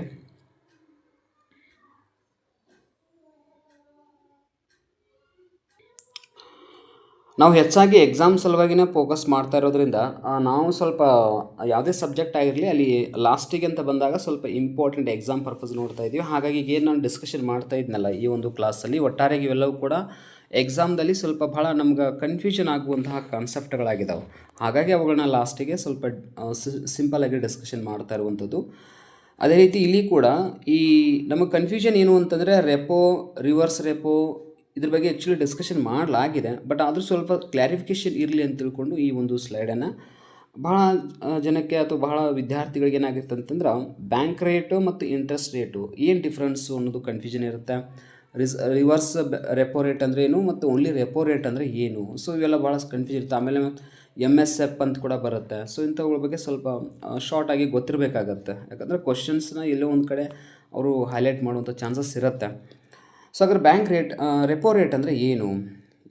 ಬ್ಯಾಂಕುಗಳು RBIಯಿಂದ ಸರ್ಕಾರಿ ಬಾಂಡುಗಳನ್ನು ಗಿರವಿ ಇಟ್ಟು ಅಲ್ಪಾವಧಿಗೆ ಸಾಲ ಪಡೆಯುವಾಗ ವಿಧಿಸುವ ಬಡ್ಡಿ ದರ ಅಂತ ಅರ್ಥ. ಅಂದರೆ ಮತ್ತೇನು ಸಿಂಪಲಾಗಿ ಹೇಳಬೇಕಂತಂದ್ರೆ, ಈಗ ಒಂದು ವಾಣಿಜ್ಯ ಬ್ಯಾಂಕು RBIನಲ್ಲಿ ತನ್ನ ಭದ್ರತೆಗಳನ್ನ ಇಟ್ಟು ಅದ್ರ ಮೇಲೆ ಸಾಲ ಎಷ್ಟು ಸಾಲ ಪಡ್ಕೊಳ್ಳುತ್ತಲ್ಲ, ಆ ಒಂದು ಫಾರ್ ಎಕ್ಸಾಂಪಲ್ ಎಷ್ಟು ಮೌಲ್ಯದ ಅಡ ಇಡ್ತದಲ್ಲ, ತನ್ನ ಹತ್ರ ಇರುವಂಥ ಸಾಲ ಪತ್ರಗಳಾಗಿರ್ಬೋದು, ಅವ್ನು ಅಡ ಇಡುತ್ತಲ್ಲ, ಅದ್ರ ಮೇಲೆ ಎಷ್ಟು ಪ್ರಮಾಣದ ಸಾಲ ಕೊಡ್ಲಿಕ್ಕೆ ಸಾಧ್ಯ ಇದೆಯಲ್ಲ ಆ ರೇಟಿಗೆ ನಾವೇನು ಕರಿಬೇಕಾಗತ್ತೆ, ರೆಪೋ ರೇಟ್ ಅಂತ ಕರಿಬೇಕಾಗತ್ತೆ. ಉದಾಹರಣೆಗೆ ಒಂದು ಬ್ಯಾಂಕ್ ಬಳಿ ನಗದು ಕೊರತೆ ಇದೆ, ಅಂದರೆ ಹಣದ ಕೊರತೆ ಉಂಟಾಗಿತ್ತು. ಅದಕ್ಕೆ ಆವಾಗ ಗ್ರಾಹಕರು ಹಣ ಎತ್ತುಕೊಳ್ಳಲು ಕಾಯುತ್ತಿದ್ದಾರೆ. ಅಂದರೆ ಗ್ರಾಹಕರು ಈಗಾಗಲೇ ಠೇವಣಿ ಇಟ್ಟಿದ್ದಾರೆ ಭಾಳ, ಬಟ್ ಅವ್ರಿಗೆ ಠೇವಣಿ ವಾಪಸ್ ಬೇಕಾಗಿದೆ ಅವ್ರಿಗೆ ಈಗ ಸದ್ಯಕ್ಕೆ. ಈಗ ಅನಿವಾರ್ಯ ಆಯಿತು. ಅನಿವಾರ್ಯ ಅಂದರೆ ಆ ಬ್ಯಾಂಕ್ ಈಗ ಡಿಪಾಸಿಟ್ಸ್ ಮಾಡಿರುವಂತಹ ಜನರಿಗೆ ವಾಪಸ್ ಆ ಹಣವನ್ನು ಕೊಡಲೇಬೇಕಾಗಿದೆ, ಬಟ್ ಅದರ ಹತ್ರ ಹಣ ಇಲ್ಲ ಈಗ ಸದ್ಯಕ್ಕೆ. ಅಂಥ ಸಂದರ್ಭದಲ್ಲಿ ಬ್ಯಾಂಕ್ ತನ್ನ ಬಳಿ ಇರುವ ಜಿ ಸೆಕ್ಯೂರಿಟಿ ಅಂದರೆ ಗೋರ್ಮೆಂಟ್ ಸೆಕ್ಯೂರಿಟೀಸ್ ಅನ್ನು ಆರ್ ಬಿ ಐಗೆ ಕೊಡುತ್ತದೆ ಹಾಗೂ ರೆಪೋ ದರದಲ್ಲಿ ಸಾಲ ಪಡೆಯುತ್ತದೆ. ಹೀಗೆ ಲಿಕ್ವಿಡಿಟಿ ಅದಕ್ಕೆ ಅಥವಾ ಹಣ ಅನ್ನೋದು ಸಿಗುತ್ತೆ ಅಂತ ಅರ್ಥ. ಅಂದರೆ ಒಟ್ಟಾರೆಯಾಗಿ ತನ್ನಲ್ಲಿರುವಂಥ ಸಾಲ ಪತ್ರಗಳು ಅದು ಗೋರ್ಮೆಂಟ್ ಏನು ಒಪ್ಪಿಕೊಂಡಿರುವಂತಹ ಸಾಲ ಪತ್ರಗಳು ಅವುಗಳಿಗೆ ವ್ಯಾಲ್ಯೂ ಇರ್ತದೆ ಅಂತ ಅರ್ಥ. ಅಂಥವುಗಳನ್ನ ಏನು ಮಾಡುತ್ತೆ, ಆರ್ ಬಿ ಐಲಿಟ್ಟು ಸಾಲವನ್ನು ಪಡ್ಕೊಳ್ಳುತ್ತೆ. ಆ ಪಡ್ಕೊಳ್ಳುವಂಥ ಸಾಲದ ಪ್ರಮಾಣ ಅನ್ನೋದು ಒಂದು ದರ ಅಂತ ಇರುತ್ತೆ. ಇಷ್ಟೇ ಕೊಡಬೇಕು ಈ ಬ್ಯಾಂಕಿಗೆ ಅಂತೇಳಿ, ಅಥವಾ ಅದು ಕೊಡಬೇಕು ರೂಲ್ಸ್ ಇರುತ್ತೆ. ಸೊ ಆ ರೂಲ್ಸಿಗೆ ನಾವು ಆ ಒಂದು ದರಕ್ಕೆ ನಾವು ಏನು ಕರಿತೀವಿ ಅಂದರೆ ರೆಪೋ ರೇಟ್ ಅಂತ ಕರಿತೀವಿ. ರೆಪೋ ರೇಟ್ ಅಂದರೆ is equal to request for money from powerful R B I ಅಂತೇಳಿ. ಅಂದರೆ ರಿಕ್ವೆಸ್ಟ್ ಮೇಲೆ ಏನು ಈ ಗಿರವಿ ಅಥವಾ ಅಡ ಇಡುವ ಮೂಲಕ ನಮ್ಮ ಸೆಕ್ಯೂರಿಟಿಗಳನ್ನು ಅಥವಾ ಭದ್ರತೆಗಳನ್ನು ಅಡ ಇಡುವ ಮೂಲಕ ಆರ್ ಬಿ ಐಯಿಂದ ನಾವು ಏನು ಪಡ್ಕೊಳ್ತೀವಲ್ಲ ಹಣವನ್ನು, ಅದು ಒಂದು ರೀತಿ ಏನಪ್ಪ ಅಂದ್ರೆ ರೆಪೋ ರೇಟ್ ಅಂತ ನಾವು ಕರಿತೇವೆ. ಸೊ ಈಗ ಈ ಪಾಯಿಂಟ್ ಕ್ಲಿಯರ್ ಆಯಿತು. ಬಟ್ ಅದನ್ನೇ ಉಲ್ಟಾ ಅಂದರೆ ಯಾವುದು, ರಿವರ್ಸ್ ರೆಪೋ ರೇಟ್ ಅಂದರೆ ಇದು ಹೇಗಿರುತ್ತಂದ್ರೆ, ಬ್ಯಾಂಕುಗಳು ಹೆಚ್ಚುವರಿ ನಿಧಿಯನ್ನು ಆರ್ ಬಿ ಐಗೆ ಠೇವಣಿ ಮಾಡಿದಾಗ, ಈಗಾಗಲೇ ಭಾಳ ಮಾಡಿದಾವೆ ಠೇವಣಿಯನ್ನು ಮಾಡಿದಾಗ ಆರ್ ಬಿ ಐ ನೀಡುವ ಬಡ್ಡಿ ದರ ಅಂತೇಳಿ ಲಿಕ್ವಿಡಿಟಿ ಶೋಷಣೆಗಾಗಿ ಉಪಯೋಗಿಸುವಂಥದ್ದು ಕೂಡ ಆಗಿದೆ ಇದು ಆಲ್ಮೋಸ್ಟ್. ಅಂದರೆ ಬ್ಯಾಂಕುಗಳು ಏನು ಮಾಡ್ತಾವೆ, ಆರ್ ಬಿ ಐದಲ್ಲಿ ಹಣವನ್ನು ಠೇವಣಿ ಇಟ್ಟಾಗ ಅದ್ರ ಮೇಲೆ ಏನು ಬಡ್ಡಿ ದರ ಅಂತ ಏನು ಕೊಡುತ್ತಲ್ಲ, ಅದಕ್ಕೆ ನಾವು ಏನು ಕರಿತೀವಿ ಅಂದ್ರೆ ಈ ರಿವರ್ಸ್ ರೆಪೋರ್ಟ್. ಬಟ್ ಅದು ಇನ್ನೂ ಒಂದು ರೀತಿಯಲ್ಲಿ ನೀವು ಅರ್ಥ ಹೆಂಗೆ ಮಾಡ್ಕೋಬೋದು, ಉದಾಹರಣೆಗೆ ಮಾರುಕಟ್ಟೆಯಲ್ಲಿ ಹಣ ಹೆಚ್ಚು ಹರಿದಾಡುತ್ತಿದೆ, ಅಂದರೆ supply of money is increased, ಅಂದರೆ ಮಾರುಕಟ್ಟೆಯಲ್ಲಿ ಹಣದ ಪೂರೈಕೆ ಹೆಚ್ಚಾಗಿದೆ ಮತ್ತು ಬ್ಯಾಂಕುಗಳು ಆರ್ ಬಿ ಐಗೆ ಹಣ ಇಡುತ್ತವೆ. ಅಂದರೆ ಬ್ಯಾಂಕುಗಳು ಹೆಚ್ಚು ಆರ್ ಬಿ ಐದಲ್ಲಿ ಹಣ ಇಡಕತ್ತಿದ್ದಾವೆ ಮತ್ತು ಆರ್ ಬಿ ಐ ಅವರಿಗೆ ಬಡ್ಡಿಯನ್ನು ಕೊಡ್ತದೆ. ಸೊ ಅಂದರೆ ಆಲ್ಮೋಸ್ಟ್ ಆರ್ಥಿಕತೆಯಲ್ಲಿ ಏನಾಗ್ತಾ ಇದೆ ಅಂದ್ರೆ, ಈಗ ಫಾರ್ ಎಕ್ಸಾಂಪಲ್ ನಾವು ಕನ್ಸಿಡರ್ ಮಾಡ್ಬೋದು, ಈಗ ಸಾಮಾನ್ಯವಾಗಿ ಜನರ ಹತ್ರ ಜಾಸ್ತಿ ಹಣ ಇದ್ದಾಗ ಅವರು ಜಾಸ್ತಿ ಲೋನನ್ನು ತೆಗೆದುಕೊಳ್ಳೋದಿಲ್ಲ. ಜಾಸ್ತಿ ಲೋನ್ ಅವ್ರು ತೆಗೆದುಕೊಳ್ಳಿಲ್ಲ ಅಂದರೆ ವಾಣಿಜ್ಯ ಬ್ಯಾಂಕ್ಗಳು ಸಾರ್ವಜನಿಕ ಸಾಲವನ್ನು ಕೊಡಲಿಕ್ಕೆ ಆಗೋದಿಲ್ಲ. ಅವಾಗ ಅಂದರೆ ಸಾಲನ ತೆಗೆದುಕೊಳ್ಳೋರು ಇಲ್ಲ, ಕಡಿಮೆ ಇದ್ದಾರೆ ಅಂತೇಳಿ. ಹಾಗಾಗಿ ತನ್ನ ಹಣವನ್ನು ಅಥವಾ ನಿಧಿಯನ್ನು ಏನು ಮಾಡುತ್ತೆ, ಅದು ಅಲ್ಲಿ ಇಟ್ಕೊಂಡ್ರೆ, ತನ್ನ ಹತ್ರ ಇಟ್ಕೊಂಡ್ರೆ ಬ್ಯಾಂಕಿಗೆ ಅದು ನಷ್ಟನೇ ಹೌದು, ಅಂದರೆ ಹಣ ದುಡಿಯೋದಿಲ್ಲ ಅವಾಗ. ಹಾಗಾಗಿ ಆ ಹಣವನ್ನು ಅದೇನು ಮಾಡುತ್ತೆ, ವಾಪಸ್ಸು ಆರ್ ಬಿ ಐ ಹತ್ರ ಠೇವಣಿ ವಾಪಸ್ ಅನ್ನೋಕ್ಕಿಂತನೂ ಅದು ಸ್ವಂತದಿದ್ದರೂ ಕೂಡ ಅಲ್ಲಿ ಇಡುತ್ತೆ, ಅದಕ್ಕೂ ಕೂಡ ಬಡ್ಡಿ ಪಡ್ಕೊಳ್ಳುತ್ತೆ. ಆ ತೆಗೆದುಕೊಳ್ಳುವಂಥ ಬಡ್ಡಿಗೆ ನಾವೇನು ಕರೆಯಾಕತ್ತೀವಿ ಅಂದ್ರೆ ಈ ರಿವರ್ಸ್ ರೆಪೋ ರೇಟ್ ಅಂತ ಕರೆಯಾಕತ್ತೀವಿ. ಇಲ್ಲಿ ಲಿಕ್ವಿಡಿಟಿ ಕಡಿಮೆ ಇರುತ್ತೆ, ದರ ಏರಿಕೆ ನಿಯಂತ್ರಣ ಇರುತ್ತೆ. ಸೊ ಯಾಕಂತ ಹಿಂಗಾಗತ್ತಂತಂದ್ರೆ, ಆರ್ ಬಿ ಐ ಹತ್ರ ವಾಣಿಜ್ಯ ಬ್ಯಾಂಕುಗಳು ಇಡುವಂತಹ ಠೇವಣಿಯ ಮೇಲೆ ಬಡ್ಡಿ ದರ ಕಡಿಮೆ ಇರುತ್ತೆ. ಒಂದು ವೇಳೆ ಅವು ಸಾಲವಾಗಿ ಜನರಿಗೆ ಕೊಟ್ಟು ಅಂದರೆ ಹೆಚ್ಚು ಬಡ್ಡಿ ಸಿಗುತ್ತೆ. ಬಟ್ ಇಲ್ಲಿ ಅದು ಸ್ವಲ್ಪ ವ್ಯತ್ಯಾಸ ಕಂಡು ಬರುವಂಥದ್ದು. ಹಾಗಾಗಿ ರಿವರ್ಸ್ ರೆಪೋರ್ಟ್ ಮತ್ತೇನು ಅಲ್ಲ, ಆರ್ ಬಿ ಐ ಹಣ ಕೊಡು, ನಾನು ರಿಸರ್ವ್ ಬಡ್ಡಿ ಕೊಡ್ತೀನಿ ಅಂದಂಗೆ. ಅಂದರೆ ಒಂದು ರೀತಿ ಆರ್ ಬಿ ಐ ಏನು ಕೇಳುತ್ತೆ, ವಾಪಸ್ ಹಣವನ್ನು ಇಸ್ಕೊಳ್ಳುತ್ತೆ, ಅದ್ರ ಮೇಲೆ ಬಡ್ಡಿಯನ್ನು ಯಾರಿಗೆ ಕೊಡುತ್ತೆ ಅಂತಂದ್ರೆ ವಾಣಿಜ್ಯ ಬ್ಯಾಂಕ್ಗಳಿಗೆ ಕೊಡುತ್ತೆ ಅಂತೇಳಿ.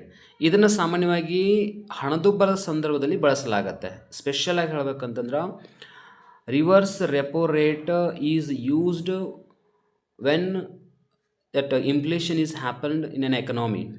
ಅಂದ್ರೆ ಆರ್ಥಿಕತೆಯಲ್ಲಿ ಈ ಹಣದುಬ್ಬರ ಅನ್ನೋದು ಸಂಭವಿಸಿತ್ತಂತಂದ್ರೆ ಅದನ್ನು ಕಡಿಮೆ ಮಾಡುವಂತಹ ಒಂದು ಟೆಕ್ನಿಕ್ ಕೂಡ ಹೌದಿದು ರಿವರ್ಸ್ ರೆಪೋ ರೇಟ್ ಅಂತಂದ್ರೆ. ಓಕೆನಾ. ನೆಕ್ಸ್ಟು ಎಮ್ ಎಸ್ ಎಫ್ ಅಂದರೆ ಏನು, ಮಾರ್ಜಿನಲ್ ಸ್ಟ್ಯಾಂಡಿಂಗ್ ಫೆಸಿಲಿಟಿ ಅಂತೇಳಿ. ಬ್ಯಾಂಕುಗಳು ತುರ್ತು ಲಿಕ್ವಿಡಿಟಿ ಕಷ್ಟಗಳಲ್ಲಿ ಅಥವಾ ತುರ್ತು ಸಂದರ್ಭದಲ್ಲಿ ಇದ್ದಾಗ ರೆಪೋಗಿಂತ ಹೆಚ್ಚು ದರದಲ್ಲಿ ಆರ್ ಬಿ ಐಯಿಂದ ಹೆಚ್ಚುವರಿ ಸಾಲ ಪಡೆಯುವ ವಿಂಡೋ ಅಥವಾ ಒಂದು ಭಾಗ ಅಥವಾ ಒಂದು ಕಿಟಕಿ ಅಥವಾ ಹೀಗೆಲ್ಲ ನಾವು ಕರಿತೀವಿ ನೋಡಿ. ಸೊ ಅದಕ್ಕೆ ನಾವು ಏನು ಕರಿತೀವಿ ಅಂತಂದ್ರೆ ಎಮ್ ಎಸ್ ಎಫ್ ಅಂತ ಕರಿತೀವಿ. ಅಂದರೆ ರೆಪೋ ರೇಟ್ ಹೆಂಗಿದೆ ಅಂತಂದ್ರೆ ಒಂದು ನಿರ್ದಿಷ್ಟ ಪ್ರಮಾಣದಲ್ಲಿ ಮಾತ್ರ ಸಾಲ ಕೊಡುತ್ತೆ, ಅದಕ್ಕೊಂದು ಲಿಮಿಟ್ ಇರುತ್ತೆ. ಬಟ್ ಅದಕ್ಕಿಂತ ಹೆಚ್ಚಿಗೆ ನಾವು ತೆಗೆದುಕೊಳ್ಬೇಕಾಗಿತ್ತು. ಈಗ ಬ್ಯಾಂಕಿಗೆ ಅದಕ್ಕಿಂತ ಹೆಚ್ಚು ಬೇಕಾಗಿದೆ. ಹೆಚ್ಚು ಬೇಕಾತಂದ್ರೆ ಅದು ಬಳಕೆ ಮಾಡೋದು ಯಾವುದಂದ್ರೆ ಎಮ್ ಎಸ್ ಎಫನ್ನು ಯೂಸ್ ಮಾಡುತ್ತೆ. ಉದಾಹರಣೆಗೆ ಬ್ಯಾಂಕ್ಗೆ ರಾತ್ರಿ ತುರ್ತು ಹಣ ಬೇಕಾಗಿದೆ, ಅಂದರೆ ಅದು ಒಂದೇ ರಾತ್ರಿ ಬೇಕಾಗಿದೆ, ಯಾಕಂದ್ರೆ ನಾಳೆ ವ್ಯವಹಾರಕ್ಕದು ಅವಶ್ಯಕತೆ ಇದೆ. ಆವಾಗ ರೆಪೋ ಲಿಮಿಟ್ ಮುಗಿದಿದೆ. ರೆಪೋದಲ್ಲಿ ಮೇಲೂ ಕೂಡ ರೆಪೋ ತನ್ನೆಲ್ಲ ಭದ್ರತೆಗಳನ್ನ ಇಟ್ಟಿದೆ ಆರ್ ಬಿ ಐದಲ್ಲಿ. ಇಟ್ಟು ಏನು ಮಾಡಿದೆ ಅಂದ್ರೆ ಹಣವನ್ನು ವಾಪಸ್ ತೆಗೆದುಕೊಂಡಿದೆ ಆಲ್ಮೋಸ್ಟ್ ಈಗ. ಬಟ್ ಆದರೂ ಅದು ಲಿಮಿಟ್ ಕ್ರಾಸ್ ಆಗಿದೆ. ಅಂದ್ರೆ ಇನ್ಮೇಲೆ R B I repo rate ಮೇಲೆ ಹಣವನ್ನು ಆ ಬ್ಯಾಂಕ್ ಮೇಲೆ ಕೊಡೋಕ್ಕೆ ಬರೋಂಗಿಲ್ಲ. ಬಟ್ ಇನ್ನೊಂದು ವೇ ಇದೆ, ಅದ್ಯಾವುದು MSF. ಅವಾಗ ಏನು ಮಾಡುತ್ತೆ, MSF ಮೂಲಕ ಸಾಲವನ್ನು ಪಡೆಯಬೇಕಾಗಿದೆ. ಅಂದರೆ ಅದೊಂದು ವೇ ಇದೆ ನೋಡಿ, ಒಂದು ಸ್ಟೇಜ್ ಮುಗಿತಾರೆ ಮತ್ತೊಂದು ಅವಕಾಶ, ಅಂದರೆ ಬ್ಯಾಂಕುಗಳು ಮತ್ತಷ್ಟು ಹಾಳಾಗದ ರೀತಿಯಲ್ಲಿ ತಡೆಗಟ್ಟುವಂಥ ಸ್ಥಿತಿ. ಇನ್ನೊಂದು ಸಿಂಪಲಾಗಿ ಹೇಳಬೇಕಂತಂದ್ರೆ ಇದು ರಾತ್ರಿಯ ಕೊನೆಯ ದಾರಿ ಅಂತಲೇ ಅರ್ಥ. ಒಂದು ರೀತಿ ನಾವು ಸಿಂಪಲಾಗಿ ಹೇಳಬೇಕಂತಂದ್ರೆ, ಯಾಕಂದ್ರೆ ಆ ರಾತ್ರಿ ಅದಕ್ಕೆ ದುಡ್ಡು ಸಿಗಲಿಲ್ಲ ಅಂದರೆ ಮರುದಿನ ಆ ಬ್ಯಾಂಕ್ದ ವ್ಯವಹಾರ ಬಹಳ ಕಷ್ಟ ಆಗಿಬಿಡತ್ತೆ. ಅಂದರೆ MSF ಅಂದರೆ ಮತ್ತೇನೆಲ್ಲ, ಮೂಲೆ ಸೇರುತ್ತಿರುವ ಬ್ಯಾಂಕ್ಗಳಿಗೆ ಒಂದು ಸಹಾಯವನ್ನು ಮಾಡುವಂತಹ ಒಂದು ಯೋಜನೆ ಅಷ್ಟೇ. ಇದು ಮೇನ್ ಇಂಪಾರ್ಟೆಂಟ್. ಅಂದರೆ ರೆಪೋ ರೇಟ್ ನಂತರ ಬರುವಂಥದ್ದೇ MSF ಅಂತ ಅರ್ಥ ತಿಳ್ಕೊಂಡ್ಬಿಡ್ಬೇಕು ನಾವು. ರೆಪೋ ರೇಟ್ ಮೂಲಕ ಅದು ಕೂಡ ರೆಪೋ ಅಂದ್ರೆ ರೇಟ್ ಕೂಡ ಹೆಂಗಿದೆ, ಬ್ಯಾಂಕುಗಳನ್ನ ಉಳಿಸೋ ಸಲುವಾಗಿಯೇ ಒಂದು ಭದ್ರತೆಯನ್ನು ಕೊಟ್ಟು ಸಾಲ ಪಡ್ಕೊಳ್ಳೋದಾಗಿದೆ. ಬಟ್ ಇಲ್ಲಿ ಹಾಗಿಲ್ಲ, ಅದಕ್ಕಿಂತ ಹೆಚ್ಚಿಗೆ ಬೇಕಾದರೂ ಕೂಡ MSF ಮೂಲಕ ಪಡ್ಕೊಳ್ಬೋದು ಅಂತ ಅರ್ಥ. ಈಗ ಬ್ಯಾಂಕ್ ರೇಟ್ ಅಂದರೆ ಏನು, ಇಂಟ್ರೆಸ್ಟ್ ರೇಟ್ ಬೇರೆ ಬ್ಯಾಂಕ್ ರೇಟ್ ಬೇರೆ ನಮಗೆ ಕ್ಲಿಯರ್ ಇದೆ. ಮೊದಲು ಆರ್ ಬಿ ಐ ಬ್ಯಾಂಕುಗಳಿಗೆ ದೀರ್ಘಾವಧಿ ಸಾಲ, ಮೇನ್ ಇಂಪಾರ್ಟೆಂಟ್ ನೋಡಿ, ದೀರ್ಘಾವಧಿ ಸಾಲ ಯಾವುದೇ ಗಿರವಿ ಇಲ್ಲದೆ, ಮೇನ್ ಇಂಪಾರ್ಟೆಂಟ್, ಯಾವುದೇ ಅಡ ಇಡುವಂಗಿಲ್ಲ ಇಲ್ಲಿ. ಓಕೆನಾ, ಇಲ್ಲಿ ನೋಡಿ ಕನ್ಸಿಡರ್ ಮಾಡಬೇಕು. ರೆಪೋ ರೇಟ್ ಇದ್ದಲ್ಲಿ ಏನಾದರೂ ಅಡ ಇಡಬೇಕು, ಕಂಪಲ್ಸರಿ ಗೌರ್ಮೆಂಟ್ ಸೆಕ್ಯೂರಿಟೀಸನ್ನು ಅಡ ಇಡಬೇಕಾಗತ್ತೆ. ಬಟ್ ಬ್ಯಾಂಕ್ ರೇಟ್ ಅದಕ್ಕೆ ಸಂಬಂಧಪಟ್ಟಿಲ್ಲ, ದೀರ್ಘಾವಧಿ ಸಾಲ ಕೊಟ್ಬಿಡತ್ತೆ. ಇಲ್ಲಿ ಯಾವುದೇ ಗಿರವಿ ಅಥವಾ ಅಡವನ್ನು ಇಟ್ಕೊಳ್ಳೋದಿಲ್ಲ ಅಂತ. ಸಾಲಕ್ಕೆ ವಿಧಿಸುವ ದಂಡಾತ್ಮಕ ಸ್ವರೂಪದ ಬಡ್ಡಿ ದರ ಇದು. ದಂಡಾತ್ಮಕ ಸ್ವರೂಪ ಯಾಕೆ ಬಂತು? ಓಕೆ, ಬಡ್ಡಿ ದರ ಅನ್ನೋದು ಹೆಂಗಿದೆ ಅಂದ್ರೆ, ವಾಣಿಜ್ಯ ಬ್ಯಾಂಕುಗಳು ಗ್ರಾಹಕರಿಗೆ ಕೊಡುವಂಥ ಸಾಲದ ಮೇಲೆ ವಿಧಿಸುವಂತಹ ಒಂದು ಬಡ್ಡಿಗೆ ನಾವು ಬಡ್ಡಿ ದರ ಅಂತೇಳಿ ಆಲ್ಮೋಸ್ಟ್ ಇಂಟ್ರೆಸ್ಟ್ ರೇಟ್ ಅಂತ ಕರಿತೀವಿ. ಬಟ್ ಇದು ಬ್ಯಾಂಕ್ ರೇಟ್ ಅಂದರೆ ಏನಾಗಿದೆ ಅಂದ್ರೆ, ವಾಣಿಜ್ಯ ಬ್ಯಾಂಕುಗಳಿಗೆ ಸಾಲ ಕೊಟ್ಟು ಅವುಗಳಿಂದ ಬಡ್ಡಿಯನ್ನು ವಸೂಲಿ ಮಾಡೋದೇ ಈ ಒಂದು ಬ್ಯಾಂಕ್ ರೇಟ್ ಅಂತ ಒಂದು ರೀತಿ ಕರಿತೀವಿ ನಾವು. ಬಟ್ ಅದರೊಳಗೆ ಈ ದಂಡಾತ್ಮಕ ಅಂತ ಯಾಕೆ ಕರಿಬೇಕಾಗತ್ತಂದ್ರೆ, ಇಲ್ಲಿ ಗಮನಿಸ್ಬೋದು, ಒಂದು ಬ್ಯಾಂಕ ನಿಯಮ ಉಲ್ಲಂಘಿಸಿದೆ ಎಂದು ಕಂಡು ಬಂದರೆ RBI ಅದರ ಮೇಲೆ ಬ್ಯಾಂಕ್ ರೇಟ್ ಮೂಲಕ ದಂಡಾತ್ಮಕ ಬಡ್ಡಿ ವಿಧಿಸಬಹುದು. ಮತ್ತು ಲಾಂಗ್ ಟರ್ಮ್ ಬಾರೋವಿಂಗ್ ಕಾಸ್ಟ್ ಅಂತ ಏನು ಕರಿತೀವಲ್ಲ, ಅಂದರೆ ದೀರ್ಘಾವಧಿ ಸಾಲದ ವೆಚ್ಚ ಅಂತ ಕರಿತೀವಲ್ಲ, ಅದಕ್ಕೆ ನಾವು ಏನು ಕರಿತೀವಿ ಅಂದರೆ ಬ್ಯಾಂಕ್ ರೇಟ್ ಅಂತ ಕರಿಬೇಕಾಗತ್ತೆ. ಸಿಂಪಲ್ಲಾಗಿ ಹೇಳ್ಬೇಕಂದ್ರೆ, ಅಂದರೆ ದೀರ್ಘಾವಧಿಯಲ್ಲಿ ನಾವು ಸಾಲ ಮಾಡಿವಲ್ಲ, ಆ ಸಾಲಗೆ ಪ್ರತಿಯಾಗಿ ಕೊಡಬೇಕಾದದ್ದು ಬ್ಯಾಂಕ್ ರೇಟ್ ಅಂತಲೇ ಕನ್ಸಿಡರ್ ಮಾಡ್ತೀವಿ.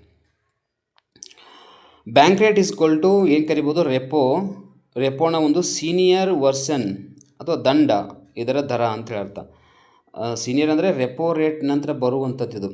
ಓಕೆನಾ, ರೆಪೋ ರೇಟ್ ಅನ್ನೋದು ಅಲ್ಪಾವಧಿ, ಬ್ಯಾಂಕ್ ರೇಟ್ ಅನ್ನೋದು ದೀರ್ಘಾವಧಿ. ಮೇನ್ ಡಿಫ್ರೆನ್ಸ್ ಇದಕ್ಕೆ ಇರುವಂಥ ಡಿಫ್ರೆನ್ಸು. ಇದಾದಮೇಲೆ ಇದು ಸೀನಿಯರ್ ಅಂದಂಗೆ, ಇದು ಅದಕ್ಕಿಂತ ಮುಂದೆ ಜಾಸ್ತಿ ಸಾಲ ಪಡ್ಕೊಳ್ಳುವಂಥ ಒಂದು ವೇ.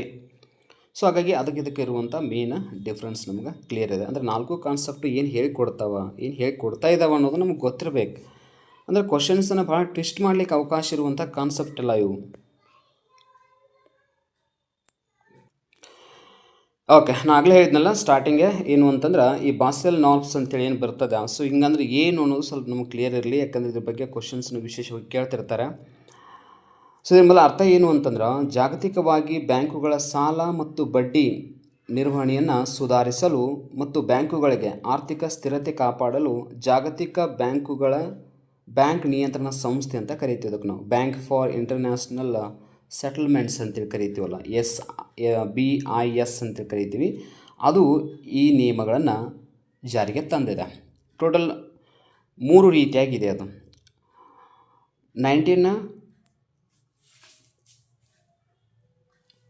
1988 ಬಾಸೆಲ್ 1 ನಂತರ 2, 3 ಎಲ್ಲ ಬಂದಿರುವಂಥದ್ದು. ಬೇರೆ ಬೇರೆ ಇದರಲ್ಲಿ ಬೇರೆ ಬೇರೆ ರೀತಿಯ ಸಜೆಷನ್ ಕೊಟ್ಟಿದ್ದಾರೆ. ಸೊ ಅವುಗಳನ್ನು ಕೂಡ ನಾವು ಇಲ್ಲಿ ಗಮನಿಸಬಹುದು. ಇಲ್ಲಿ ಉದ್ದೇಶ ಏನಿದೆ ಅಂತಂದ್ರೆ, ಬ್ಯಾಂಕುಗಳ ಬಡ್ಡಿ ಅಥವಾ ಸಾಲದ ಪೂರಕತೆಗೆ ಸಂಬಂಧಪಟ್ಟಂತೆ ಖಚಿತಪಡಿಸಿಕೊಳ್ಳೋದು, ಎಷ್ಟು ಸಾಲ ಕೊಡೋಕ್ಕೆ ಸಾಧ್ಯತೆ ಮತ್ತು ಎಷ್ಟು ಬಡ್ಡಿನ ತೆಗೆದುಕೊಳ್ಬೇಕು ಅನ್ನೋದನ್ನು ಬ್ಯಾಂಕುಗಳು ಮೊದಲ ಖಚಿತಪಡಿಸ್ಕೊಳ್ಬೇಕು.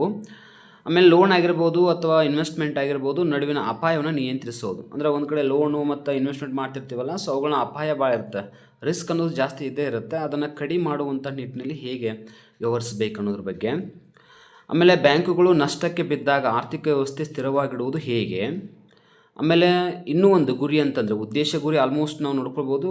ಗುರಿ ಭಾಳ ಇನ್ನೂ ಗಂಭೀರವಾಗಿ ನಾವು ತೆಗೆದುಕೊಳ್ಬೇಕಂದ್ರೆ ಹಣಕಾಸಿನ ಶಾಖೆಗಳಲ್ಲಿ ಬಂಡವಾಳದ ಸುರಕ್ಷತೆ ಮತ್ತು ನಿರಂತರತೆಯನ್ನು ಕಾಪಾಡಿಕೊಳ್ಳೋದು.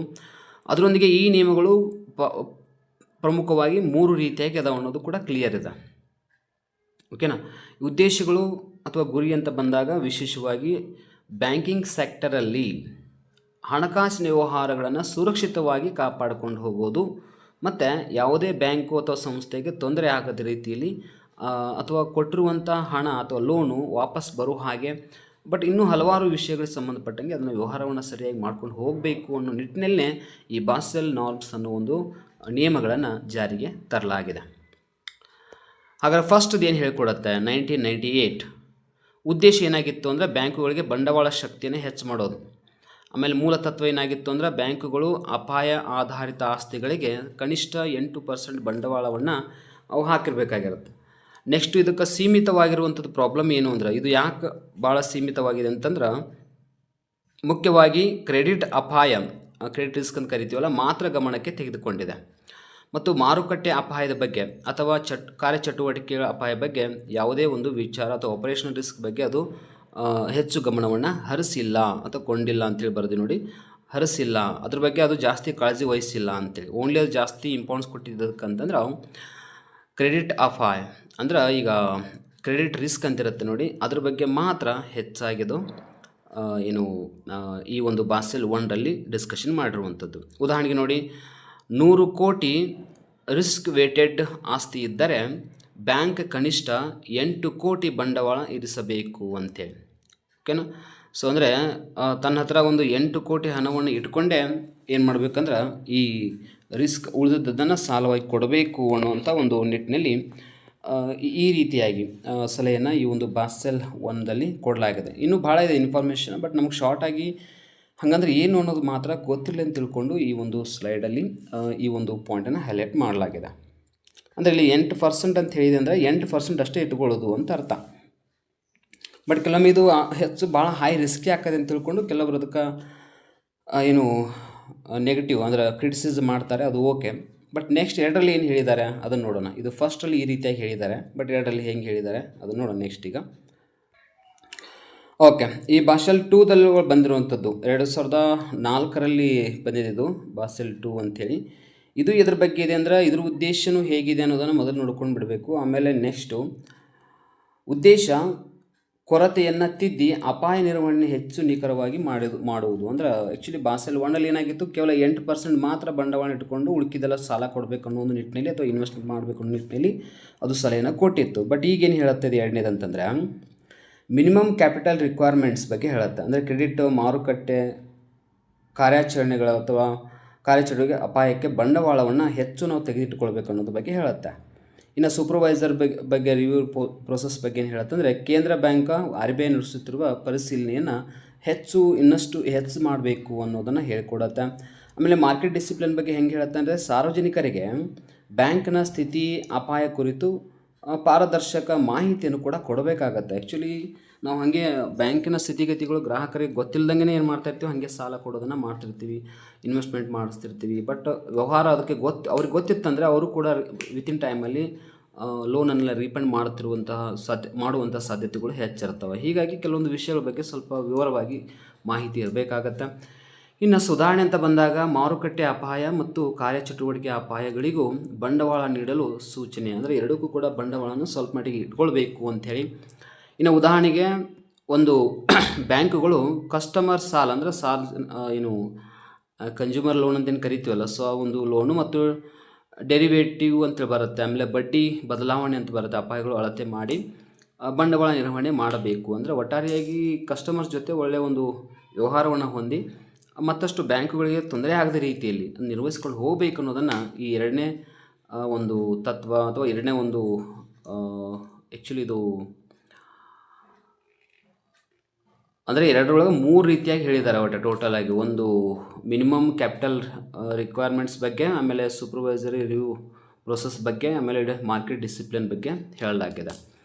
ಇನ್ನು ಉದ್ದೇಶ ನೆಕ್ಸ್ಟು ಇದೇನು ಹೇಳಿದೆ ಅಂತಂದ್ರೆ 3rd ಒನ್ನು 2010 ಮತ್ತು 2013ರಲ್ಲಿ ಆಲ್ಮೋಸ್ಟ್ ಇದು ಅಲ್ಲಿ ಆ ಟೈಮಲ್ಲಿ ಇಂಪ್ಲಿಮೆಂಟ್ ಆಗಿರುವಂಥದ್ದು. ಇಲ್ಲಿ ಕೂಡ ಏನು ಮಾಡಲಾಗಿದೆ ಅಂದರೆ ಬಂಡವಾಳ ಗುಣಮಟ್ಟ ಬಗ್ಗೆ ಹೇಳಲಾಗಿದೆ ನೋಡಿ. ಟೈರ್ ಒನ್ನಲ್ಲಿ ಕ್ಯಾಪಿಟಲ್ ಅಂದರೆ ಮೂಲ ಬಂಡವಾಳವನ್ನು ಹೆಚ್ಚು ಮಾಡಬೇಕು ಅಂತೇಳಿ ಎಲ್ಲಿಂದ ಎಲ್ಲಿಗೆ ಹೆಚ್ಚು ಮಾಡಿತು, 8% ಇದ್ದದ್ದನ್ನು 9%ಗೆ ಹೆಚ್ಚು ಮಾಡಿದೆ. ಅಂದ್ರೆ CRAR ಅಂತೇಳಿ. CRAR ಅಂದರೆ ಏನು ಅನ್ನೋದನ್ನು ನೆಕ್ಸ್ಟ್ ಸ್ಲೈಡಲ್ಲಿ ಹೇಳ್ತೀನಿ ನಾನು, ಅದನ್ನು ಸ್ವಲ್ಪ ನೋಡ್ಕೊಂಡ್ಬಿಡಿ. ಈಗ ಆಗಲೇ ಫಸ್ಟ್ ಬಾಸೆಲ್ ಒಳಗೆ ಏನಾಗಿತ್ತು, 1988 ಒಳಗಡೆ 8% ಇಟ್ಕೊಳ್ಬೇಕು ಅಂತಿತ್ತು. ಈಗ ಅದು 9% ಮಾಡಿದ್ದಾರೆ. ಕ್ವಶನ್ ಕೇಳ್ತಿರ್ತಾರೆ ನೋಡಿ, ಯಾವುದರಲ್ಲಿ ಅದನ್ನು ಹೆಚ್ಚು ಮಾಡಲಾಯಿತು ಅಂಥೇಳಿ.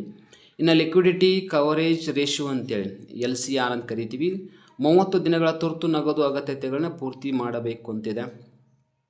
ಆಮೇಲೆ ನೆಟ್ ಸ್ಟೇಬಲ್ ಫಂಡಿಂಗ್ ರೇಷಿಯೋ ಅಂತೇಳಿ NSFR ಅಂದರೆ ದೀರ್ಘಾವಧಿಯ ಸ್ಥಿರ ಬಂಡವಾಳ ನಿರ್ವಹಣೆ ಮಾಡುವಂಥದ್ದಾಗಿರ್ಬೋದು. ಆಮೇಲೆ ಗುರಿ ಏನಿದೆ ಅಂತಂದ್ರೆ, ಬ್ಯಾಂಕುಗಳು ನಷ್ಟದ ಎದುರಿಸುತ್ತಿರುವ ಸಾಮರ್ಥ್ಯ ಮತ್ತು ಆರ್ಥಿಕ ವ್ಯವಸ್ಥೆಯ ಸ್ಥಿರತೆಗೆ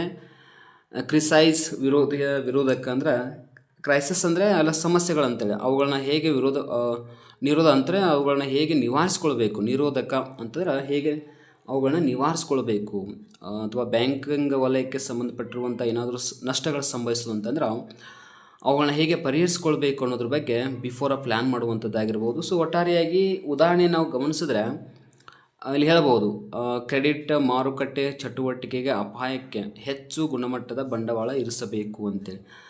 ಅಂದರೆ ಈಗ ನೋಡಿ, ಮೊದಲು 8% ಇತ್ತು ಅದು ಬಾಸೆಲ್ 1ನಲ್ಲಿ, ಬಟ್ 3ದಲ್ಲಿ ಏನು ಮಾಡಿದ್ದಾರೆ, ಅದನ್ನು 9ಕ್ಕೆ ಹೆಚ್ಚು ಮಾಡಿದ್ದಾರೆ. ಸೊ ಅದೇ ಇದರ ಅರ್ಥ ಏನು, ಇನ್ನಷ್ಟು ಹೆಚ್ಚಿಗೆ ಬಂಡವಾಳ ಇಟ್ಕೋಬೇಕು ಅಂತೇಳಿ. ಇನ್ನೂ ಒಂದು ಭಾಳ ಸಿಂಪಲ್ ಆಗಿ ಹೇಳ್ಬೋದು. ಈ ಲಾಸ್ಟಿಗೆ ಉದಾಹರಣೆಗೆ ಕ್ರೆಡಿಟ್ ಮಾರುಕಟ್ಟೆ ಮತ್ತು ಕಾರ್ಯಚಟುವಟಿಕೆ ಅಪಾಯಕ್ಕೆ ಹೆಚ್ಚು ಗಮನ ಅಥವಾ ಗುಣಮಟ್ಟದ ಬಂಡವಾಳ ಇರಿಸಬೇಕು ಅಂತೇಳಿ ಏನು ಹೇಳುತ್ತೆ ಅಂದರೆ, ಆ್ಯಕ್ಚುಲಿ ವಾಸ್ತವದಲ್ಲಿ ನಾವು ಒಂದು ಬ್ಯಾಂಕು ಲೋನ್ ಕೊಡ್ತಾ ಇದೆ ಅಂತಂದ್ರೆ, ತಾನು ಏನಾದರೂ ಭವಿಷ್ಯದಲ್ಲಿ ಸಮಸ್ಯೆಗಳಾಗ್ತಾ ಇರ್ತಾವೆ ಅಂತಂದ್ರೆ ಅದಕ್ಕೆ ಅಡ್ವಾನ್ಸಿಗೆ ಜಾಸ್ತಿ ತನ್ನ ಹತ್ರ ಸ್ವಲ್ಪ ಜಾಸ್ತಿ ಹಣವನ್ನು ಅಥವಾ ಜಾಸ್ತಿ ಬಂಡವಾಳ ಇಟ್ಟುಕೊಂಡೇ ಅದು ಸಾಲವನ್ನು ಕೊಡಬೇಕಾಗತ್ತೆ. ಅಂದಾಗ ಮಾತ್ರ ಭವಿಷ್ಯದಲ್ಲಿ ಏನಾದರೂ ಲೋನ್ ರೀಫಂಡ್ ಆಗಲಿಲ್ಲ ಅಂದರೆ ಠೇವಣಿಗಳನ್ನು ಮರುಪಾವತಿ ಮಾಡಲಿಕ್ಕೆ ಕೂಡ ತನಗೆ ಸಾಧ್ಯ ಆಗುತ್ತೆ. ಹೀಗಾಗಿ ಸಮಸ್ಯೆಗಳನ್ನು ಎದುರಿಸಲಿಕ್ಕೆ ಅಥವಾ ಅಪಾಯಗಳನ್ನು ನಿರ್ವಹಣೆ ಮಾಡಲಿಕ್ಕೆ ಸಾಧ್ಯ ಆಗುತ್ತೆ. ಆ ಒಂದು ನಿಟ್ಟಿನಲ್ಲಿ ಈ ಬಾಸೆಲ್ 3 ಅನ್ನೋದರಲ್ಲಿ ಸ್ವಲ್ಪ ಹೆಚ್ಚಿಗೆ ಮಹತ್ವ ಕೊಟ್ಟಿದ್ದು, ಹೆಚ್ಚು ಬಂಡವಾಳವನ್ನು ಇಟ್ಕೊಳ್ಳೋದು ಬೆಟರ ಅಂಥೇಳಿ ಅದನ್ನೇ 9%ಗೆ ಹೆಚ್ಚು ಮಾಡಿದೆ.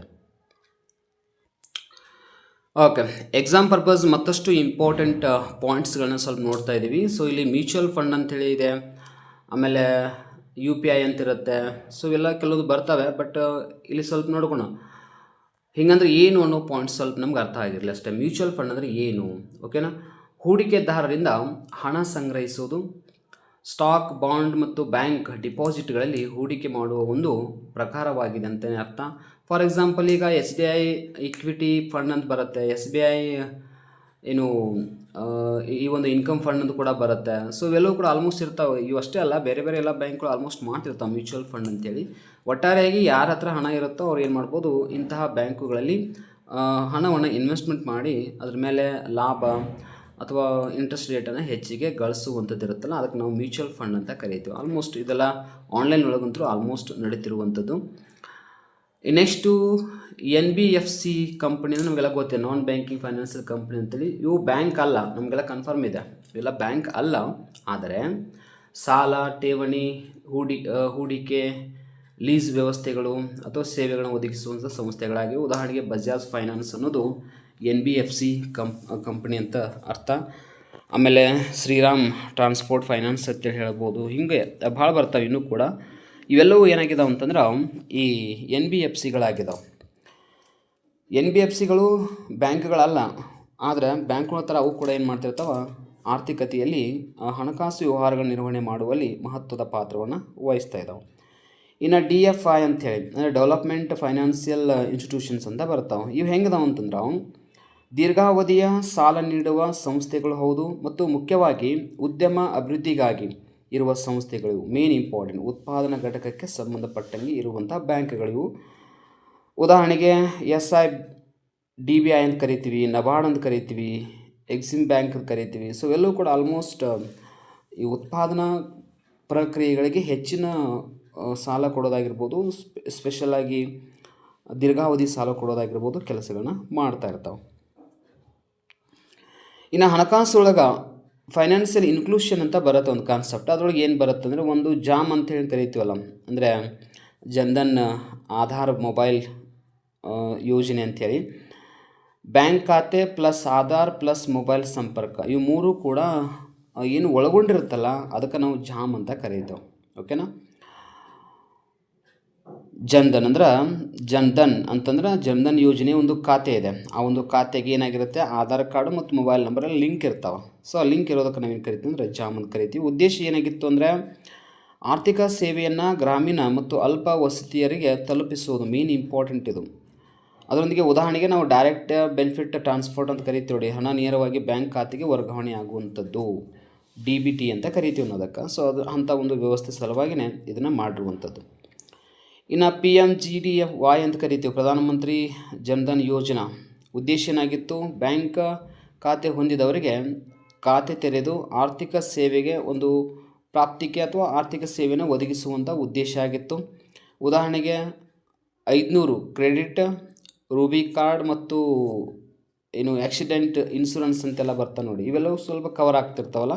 ಸೊ ಅಂತಹ ಎಲ್ಲವಕ್ಕೂ ಕೂಡ ನಾವು ಒಟ್ಟಾರೆ ಏನು ಕರಿತೀವಿ ಅಂತಂದ್ರೆ ಈ ಹಣಕಾಸು ಒಳಗೊಳ್ಳುವಿಕೆ ನಡೀತೆ, ಇಲ್ಲಾಂದ್ರೆ ಫೈನಾನ್ಷಿಯಲ್ ಇನ್ಕ್ಲೂಷನ್ ಅಂತೇಳಿ ಕರಿತೀವಿ. ಸೊ ಅದಕ್ಕೆ ಸಂಬಂಧಪಟ್ಟಂಗೆ ಇವಷ್ಟೇ ಅಲ್ಲ, ಇನ್ನೂ ಬರ್ತಾವೆ. ಬಟ್ ಮೇನ್ ಸ್ವಲ್ಪ ನಮ್ಗೆ ಗೊತ್ತಿರಲಿ ಅಂತ ಎಕ್ಸಾಂಪಲ್ ಪರ್ಪಸ್ ಅಷ್ಟೇ ತೆಗೆದುಕೊಂಡಿರುವಂಥದ್ದು. ಸೊ ಇವುಗಳನ್ನ ಇಂಡಿಯನ್ ಎಕನಾಮಿ ಒಳಗೆ ಸ್ವಲ್ಪ ಅವುಗಳಿಗೆ ಸಂಬಂಧಪಟ್ಟಂಗೆ ಯೋಜನೆಗಳು ಬರ್ತಾವೆ, ಸರ್ಕಾರ ಯೋಜನೆಗಳು ಬರ್ತಾವಲ್ಲ. ಸೊ ಅವುಗಳನ್ನ ಡೀಟೇಲ್ ಆಗಿ ಡಿಸ್ಕಷನ್ ಮಾಡುವಂಥದ್ದು. ಸಾಮಾನ್ಯವಾಗಿ ಪೇಮೆಂಟ್ ಸಿಸ್ಟಮ್ ಒಳಗೆ ಈಗಂತೂ ಡಿಜಿಟಲ್ ಆಗಿದೆ ಎಲ್ಲ ಕಡೆಯೂ ಕೂಡ. ನಮಗೆಲ್ಲ ಗೊತ್ತಿರೋ ಹಾಗೆ UPI ಅಂದರೆ ಏನು ಅಂತಂದರೆ ಕ್ವಶನ್ ಕೇಳ್ತಿರ್ತಾರೆ ನೋಡಿ. UPI ಲಾಂಗ್ ಫಾರ್ಮ್ ಕೇಳ್ತಿರ್ತಾರೆ. ಯೂನಿಫೈಡ್ ಪೇಮೆಂಟ್ಸ್ ಇಂಟರ್ಫೇಸ್ ಅಂತ ಕರಿತೀವಿ ಅದಕ್ಕೆ ನಾವು. ಇದು real time mobile based fund transfer ಮಾಡುವಂಥ ಒಂದು ವ್ಯವಸ್ಥೆ ಆಗಿದೆ ಇದು. ಇದನ್ನು ಯೂಸ್ ಮಾಡೋದು for example Google Pay, PhonePe, Paytm, ಬ್ಯಾಂಕ್ಗಳಲ್ಲಿ ಎಲ್ಲಿಂದ ಯಾವ ಬ್ಯಾಂಕಿಂದನೂ ಕೂಡ ನಾವು ಏನು ಮಾಡ್ಬೋದು, ಹಣವನ್ನು ಟ್ರಾನ್ಸ್ಪೋರ್ಟ್ ಮಾಡಲಿಕ್ಕೆ ಸಹಾಯ ಮಾಡುವಂಥದಕ್ಕೆ ನಾವೇನು ಕರಿತೀವಿ ಅಂದ್ರೆ UPI ಅಂತ ಕರಿತೀವಿ. ಆಲ್ಮೋಸ್ಟ್ ನಮಗೆಲ್ಲ ಗೊತ್ತಿರುವಂಥದ್ದು. ಆದರೆ ಲಾಂಗ್ ಫಾರ್ಮ್ ಗೊತ್ತಿರೋಂಗಿಲ್ಲ ಭಾಳ ಜನಕ್ಕೆ, ಲಾಂಗ್ ಫಾರ್ಮ್ ಗೊತ್ತಿರಬೇಕಾಗತ್ತೆ. Next NEFT, national electronic funds transport ಅಂತೇಳಿ ನೆನಪಿರಬೇಕು. ಲಾಂಗ್ ಫಾರ್ಮ್ ಕೇಳ್ತಿರ್ತಾರೆ. ನೆಫ್ಟ್ ಅಂದರೆ ನ್ಯಾಷನಲ್ ಎಲೆಕ್ಟ್ರಾನಿಕ್ ಫಂಡ್ಸ್ ಟ್ರಾನ್ಸ್ಫರ್ ಅಂಥೇಳಿ. ಇದು ಏನು ಮಾಡುತ್ತೆ ಅಂದರೆ ಬ್ಯಾಚ್ ಪ್ರೊಸೆಸಿಂಗ್ ಆಗಿರ್ಬೋದು, any time fund transport between banks ಆಗಿರ್ಬೋದು, ಅಥವಾ ಯಾವುದೇ ಬ್ಯಾಂಕಿನ ಜೊತೆಗೆ ನಾವು ಹಣವನ್ನು ಏನು ಮಾಡುತ್ತೆ ಟ್ರಾನ್ಸ್ಫರ್ ಮಾಡಲಿಕ್ಕೆ ಬಳಕೆ ಮಾಡಲಾಗುತ್ತೆ.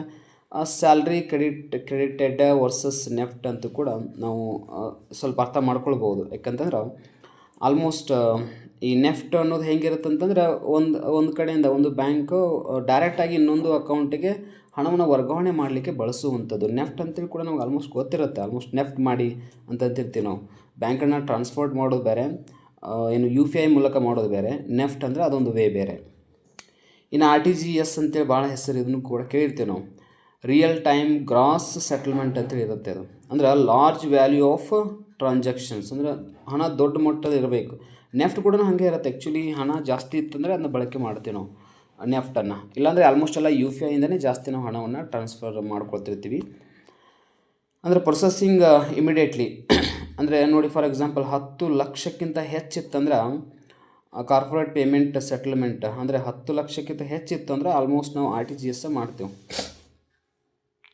RTGS ಅಂತ ನಾವು ಎಲ್ಲ ಕಡೆ ಬಳಸಂಗಿಲ್ಲ ಅದನ್ನು, ಯಾಕಂದರೆ ಜಾಸ್ತಿ ಹಣ ದೊಡ್ಡ ಪ್ರಮಾಣದ ಸೆಟಲ್ಮೆಂಟ್ ಇದ್ದರೆ ಮಾತ್ರ RTGS ಮಾಡುವಂಥದ್ದು. ಅದನ್ನು ಬಿಟ್ಟೆಲ್ಲ UPIನೇ ಯೂಸ್ ಮಾಡ್ತೀವಿ. ನೆಕ್ಸ್ಟ್ ನೆಫ್ಟ್ ಅಂತ ಮಾಡ್ತೀವಿ, ಆಮೇಲೆ ನೆಕ್ಸ್ಟು RTGS, ಹಿಂಗೆ ಒಂದೊಂದಾಗಿ ನಾವು ಮಾಡ್ಕೊಳ್ತಾ ಹೋಗ್ಬೋದು. ಅಂದರೆ ಹಣವನ್ನು ಎಷ್ಟು ಪ್ರಮಾಣದಲ್ಲಿ ನಾವು ಮಾಡ್ತಾಯಿದ್ದೀವೋ ಅದು ಇಂಪಾರ್ಟೆಂಟ್. ನೆಕ್ಸ್ಟು ಪ್ರಮುಖ ಮನಿ ಮಾರ್ಕೆಟ್, ಒಂದು ರೀತಿ ಟೈಪ್ಸೂ ಹೌದು ಅಥವಾ ಅದರ ಉಪಕರಣಗಳು ಕೂಡ ಹೌದು. ಇವು ಕಾಲ್ ಮನಿ ಅಂತ ಏನು ಕರಿತೀವಲ್ಲ. ಸೊ ಕಾಲ್ ಮನಿ ಅಂತಂದರೆ ಆಲ್ಮೋಸ್ಟ್ ನಮ್ಗೆ ಏನು ಇದೆಲ್ಲ ಆಲ್ಮೋಸ್ಟ್ ಇದು ಮುಗಿದಿದೆ. ಆ್ಯಕ್ಚುಲಿ ನಾವು ಹಿಂದಿನ ಲಾಸ್ಟ್ ಕ್ಲಾಸಸ್ಗಳಲ್ಲಿ ಇದ್ರ ಬಗ್ಗೆ ಎಲ್ಲ ಹೇಳಿದ್ದೆ ನಾನು ಡೀಟೇಲಾಗಿ. ಜಸ್ಟ್ ನೋಡ್ಕೊಂಡು ಬಿಡಿ ಅಷ್ಟೇ.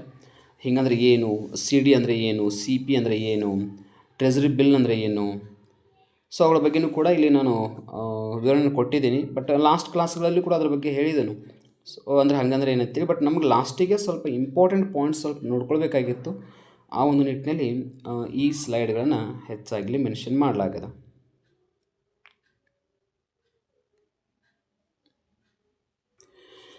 ಓಕೆ, ಈಗ ನಾವು exam purpose actually money and banking ಸಂಬಂಧಪಟ್ಟಂಗೆ ಎಕ್ಸಾಮ್ದಲ್ಲಿ ನಮಗೆ ಸ್ವಲ್ಪ ಜಾಸ್ತಿ ಕ್ವಶನ್ಸ್ಗಳು ರೇಸ್ ಆಗುವಂತಹ ಟಾಪಿಕ್ಸ್ ಯಾವುವು ಅಂತಂದ್ರೆ ಇಲ್ಲಿ ಕೊಟ್ಟಿರುವಂಥದ್ದು ಮತ್ತು ಯಾವ್ಯಾವ ಇಂಪಾರ್ಟೆಂಟ್ ಅದಾವ ಅನ್ನೋದನ್ನು ಸ್ವಲ್ಪ ನೀವು ರಿವಿಷನ್ ಮಾಡ್ಕೊಳ್ಳಿಕ್ಕೆ ಅನುಕೂಲ ಆಗುತ್ತೆ ತಿಳ್ಕೊಂಡು ಒಂದು ಶಾರ್ಟ್ ನೋಟ್ಸ್ ಅಂತ ನಾನು ಇಲ್ಲಿ ಹೈಲೈಟ್ ಮಾಡಿರುವಂಥದ್ದು. ಬಟ್ ಶಾರ್ಟ್ ನೋಟ್ಸ್ ಅಂದರೂ ಕೂಡ ಇದ್ರ ಮೀನಿಂಗ್ ನಿಮ್ಗೆ ಅರ್ಥ ಆಗಿರ್ಬೇಕು ಎಲ್ಲನೂ ಕೂಡ, ಹಾಗಂದ್ರೆ ಏನು ಅಂತೇಳಿ. ಸೊ ಮೊದಲಿಗೆ ಇದ್ರ ಬಗ್ಗೆ ಅಂದರೆ ಹಣದ ಬಗ್ಗೆ ಏನು ಗೊತ್ತಿರಲಿ ಅಂದರೆ ಅದರ ಕಾರ್ಯಗಳ ಬಗ್ಗೆ, ಮತ್ತು ದ್ವಿತೀಯ ಮತ್ತು ಪ್ರಾಥಮಿಕ ಕಾರ್ಯಗಳಂತ ಬರ್ತಾವೆ, ಮೂಲಭೂತ ಮತ್ತು ದ್ವಿತೀಯ ಅಂತೇಳಿ. ಹಾಗೂ ಏನು ಇನ್ನೊಂದು ಬರುತ್ತೆ ನೋಡಿ, ಕಾಂಟಿಜೆಂಟ್ ಕಾರ್ಯಗಳು ಅಥವಾ ಫಂಕ್ಷನ್ಸ್ ಅಂತ ಬರುತ್ತೆ, ಹಾಗಂದ್ರೆ ಏನು. ಆಮೇಲೆ ಹೈ ಫಾರ್ವರ್ಡ್ ಮನಿ ಅಂದರೆ ಏನು, ಆಮೇಲೆ ಮನಿ ಮಲ್ಟಿಪ್ಲೈಯರ್ ಅಂದರೆ ಏನು, ಇದೆಲ್ಲ ಹೇಳಿದೆ. ಆ್ಯಕ್ಚುಲಿ ಕ್ಲಾಸಲ್ಲಿ ಮುಗಿದಿದೆ ಎಲ್ಲ ಕಾನ್ಸೆಪ್ಟದು. ಬಟ್ ಹಿಂಗಂದ್ರೆ ಏನು ಅನ್ನೋದು ಮೀನಿಂಗ್ ಆದರೂ ಮೊದಲು ನಿಮಗೆ ಕ್ಲಿಯಾರಿಟಿ ಸಿಗಲಿ. ಇನ್ನು ಹಣದ ಪೂರೈಕೆಗೆ ಸಂಬಂಧಪಟ್ಟಂಗೆ M1 M2 M3 M4 ಅಂದರೆ ಏನು, RBI ಏನು ಆ ರೀತಿಯಾಗಿ ಅದನ್ನು ವ್ಯಾಖ್ಯಾನಿಸಿದೆ ಅಂತ ಹಣದ ಸಿದ್ಧಾಂತಗಳಿಗೆ ಸಂಬಂಧಪಟ್ಟಂತೆ ಕೇನ್ಸ್ ಆಗಿರ್ಬೋದು, ಆಮೇಲೆ ಫ್ರಿಡ್ಮನ್ ಹೇಳಿರ್ಬೋದು, ಬೋಮಾಲ್ ಆಗಿರ್ಬೋದು, ಟಾಬಿನ್ ಮಾರ್ಕ್ವಿಸ್ ಅಂತ ಬರ್ತಾರೆ, ಅವ್ರು ಹೇಳಿರ್ಬೋದು, ಏನು ಹೇಳಿದ್ದಾರೆ, ಯಾವುದ್ರ ಬಗ್ಗೆ ಹೇಳಿದ್ದಾರೆ. ಸೊ ಅದೆಲ್ಲ ಆಲ್ರೆಡಿ ಮುಗಿದಿದೆ ಇದೆಲ್ಲ. ಬಟ್ ಗೊತ್ತಿರಲಿ, ಇಂಪಾರ್ಟೆಂಟ್ ಪಾಯಿಂಟ್ಸ್ ಇದೆಲ್ಲ ಕನ್ಸಿಡರ್ ಮಾಡಬೇಕು. ಇನ್ನು ಬ್ಯಾಂಕಿಂಗ್ ವ್ಯವಸ್ಥೆಗೆ ಸಂಬಂಧಪಟ್ಟಂತೆ ವಾಣಿಜ್ಯ ಬ್ಯಾಂಕುಗಳ ಒಂದು ಕಾರ್ಯಗಳಾಗಿರ್ಬೋದು, ಆಮೇಲೆ ಸಾಲ ಸೃಷ್ಟಿ ಆಗಿರ್ಬೋದು, ಉದಾಹರಣೆಗೆ ಇರುವಂಥ ಕೆಲವೊಂದು ಪ್ರಶ್ನೆಗಳನ್ನ ಕೇಳ್ತಿರ್ತಾರೆ ಆಲ್ಮೋಸ್ಟ್. ನೆಕ್ಸ್ಟು NPA, ಬಾಸೆಲ್ ಮಾನದಂಡಗಳು, CR AR ಆಗಿರ್ಬೋದು, priority sector lending SR CR ಎಲ್ಲ ಮುಗಿದಿದೆ ಆಲ್ಮೋಸ್ಟ್ ಎಲ್ಲ. ಸೊ ಜಸ್ಟ್ ನೀವು ಮತ್ತೊಂದು ಸಲ ಇಂಪಾರ್ಟೆಂಟ್ ಎಕ್ಸಾಮ್ ಪರ್ಪಸ್ ಓದ್ಕೋಬೇಕಷ್ಟೇ, ಮೇನ್ ಇಂಪಾರ್ಟೆಂಟು. ಇನ್ನು ಕೇಂದ್ರ ಬ್ಯಾಂಕಿಗೆ ಸಂಬಂಧಪಟ್ಟಂತೆ ಅದರ ಕಾರ್ಯಗಳಾಗಿರ್ಬೋದು, ಅದರ ಸಾಧನಗಳಾಗಿರ್ಬೋದು, ಮತ್ತು ಗುಣಾತ್ಮಕ ಮತ್ತು ಪರಿಮಾಣಾತ್ಮಕ ಏನು ಸಾಧನಗಳದಾವಲ್ಲ ಹಣದ ನಿಯಂತ್ರಣದ್ದು, ಅವು ನೋಡ್ಕೊಳ್ಬೋದು. ಆಮೇಲೆ ಇನ್ಫ್ಲೇಷನ್ ಟಾರ್ಗೆಟಿಂಗ್ ಅಂತಂದ್ರೆ ಈ ಹಣದುಬ್ಬರವನ್ನು ನಿಯಂತ್ರಣ ಮಾಡುವಂಥದ್ದಕ್ಕೆ ಸಂಬಂಧಪಟ್ಟಂಗೆ. ಆಮೇಲೆ ಮಾನಿಟರಿ ಪಾಲಿಸಿ ಕಮಿಟಿ ಅಂತಿದೆ, ಸೊ ಅದರ ರಚನೆ ಮತ್ತು ಮತದಾನದ ಹೇಗೆ ವ್ಯವಸ್ಥೆ ಇದೆ ಅದ್ರ ಬಗ್ಗೆ ನೋಡ್ಕೋಬೇಕು. ಆಮೇಲೆ LAF ಅಂತೇಳಿ ಅಂದರೆ ರೆಪೋ ರೇಟ್ ಆಗಿರ್ಬೋದು, ರಿವರ್ಸ್ ರೆಪೋ ಆಗಿರ್ಬೋದು, MSF ಆಗಿರ್ಬೋದು, ಬ್ಯಾಂಕ್ ರೇಟ್ ಆಗಿರ್ಬೋದು, ಇವೆಲ್ಲ ಆಲ್ಮೋಸ್ಟ್ ಮುಗಿದಿದೆ. ನೆಕ್ಸ್ಟು RBIನ ಹಣಕಾಸು ಸ್ಥಿರತೆಯಲ್ಲಿ ಅದರ ಒಂದು ಪಾತ್ರ ಏನಿದೆ, ಸೊ ಅದನ್ನು ನೋಡ್ಕೊಳ್ಬೇಕಾಗತ್ತೆ. ಅಂದರೆ ಎಲ್ಲ ಎಕ್ಸಾಮ್ ಪರ್ಪಸು ಇಂಪಾರ್ಟೆಂಟ್ ಟಾಪಿಕ್ಸ್ ಎಲ್ಲ ಇವು. ಇನ್ನು ಹಣದ ಸಿದ್ಧಾಂತಕ್ಕೆ ಸಂಬಂಧಪಟ್ಟಂತೆ ನಮಗೆಲ್ಲ ಗೊತ್ತಿದೆ, ಕ್ವಾಂಟಿಟಿ ಥಿಯರಿ ಆಫ್ ಮನಿ ಆಗಿರ್ಬೋದು, ಫಿಶರ್ ಅವ್ರು ಹೇಳಿರುವಂಥದ್ದು, ಆಮೇಲೆ ಕ್ಯಾಂಬ್ರಿಡ್ಜ್ ವಿಶ್ವವಿದ್ಯಾಲಯದ ಅರ್ಥಶಾಸ್ತ್ರಜ್ಞರು ಹೇಳಿರುವಂಥದ್ದು, ಆಮೇಲೆ ಕೆನ್ಸಿಯನ್ ಲಿಕ್ವಿಡಿಟಿ ಪ್ರಿಫರೆನ್ಸ್ ಥಿಯರಿ ಆಗಿರ್ಬೋದು, ISLM ಮಾಡೆಲ್ ಇದನ್ನು ಕೂಡ ಹೇಳಲಾಗಿದೆ ಹಿಂದಿನ ಕ್ಲಾಸ್ಗಳಲ್ಲಿ. ಆಮೇಲೆ ಟಾಬಿನ್ ಪೋರ್ಟ್ಫೋಲಿಯೋ ಬ್ಯಾಲೆನ್ಸ್ ಅಪ್ರೋಚ್ ಮುಗಿದಿದೆ. ರ್ಯಾಷನಲ್ ಎಕ್ಸ್ಪೆಕ್ಟೇಷನ್ಸ್ ಹೈಪೋಥಿಸ್ ಆಗಿರ್ಬೋದು, ಅಥವಾ ನ್ಯೂ ಕ್ಲಾಸಿಕಲ್ ಥಿಯರೀಸ್ ಅಂತ ಬರ್ತಾವೆ ಸಿದ್ಧಾಂತಗಳು, ಅವುಗಳ ಬಗ್ಗೆ ನೀವು ಸ್ವಲ್ಪ ಹೈಲೈಟಾಗಿ ನೋಡಬೇಕು. ಯಾಕಂದರೆ ಇಲ್ಲಿ ಮ್ಯಾಚ್ ದ ಫಾಲೋವಿಂಗ್ ಸಂಬಂಧಪಟ್ಟಂಗೆ ಕ್ವಶನ್ಸ್ಗಳು ಜಾಸ್ತಿ ಇದ್ರ ಮೇಲೆ ಹೈಲೈಟ್ ಆಗ್ತಿರ್ತಾವೆ.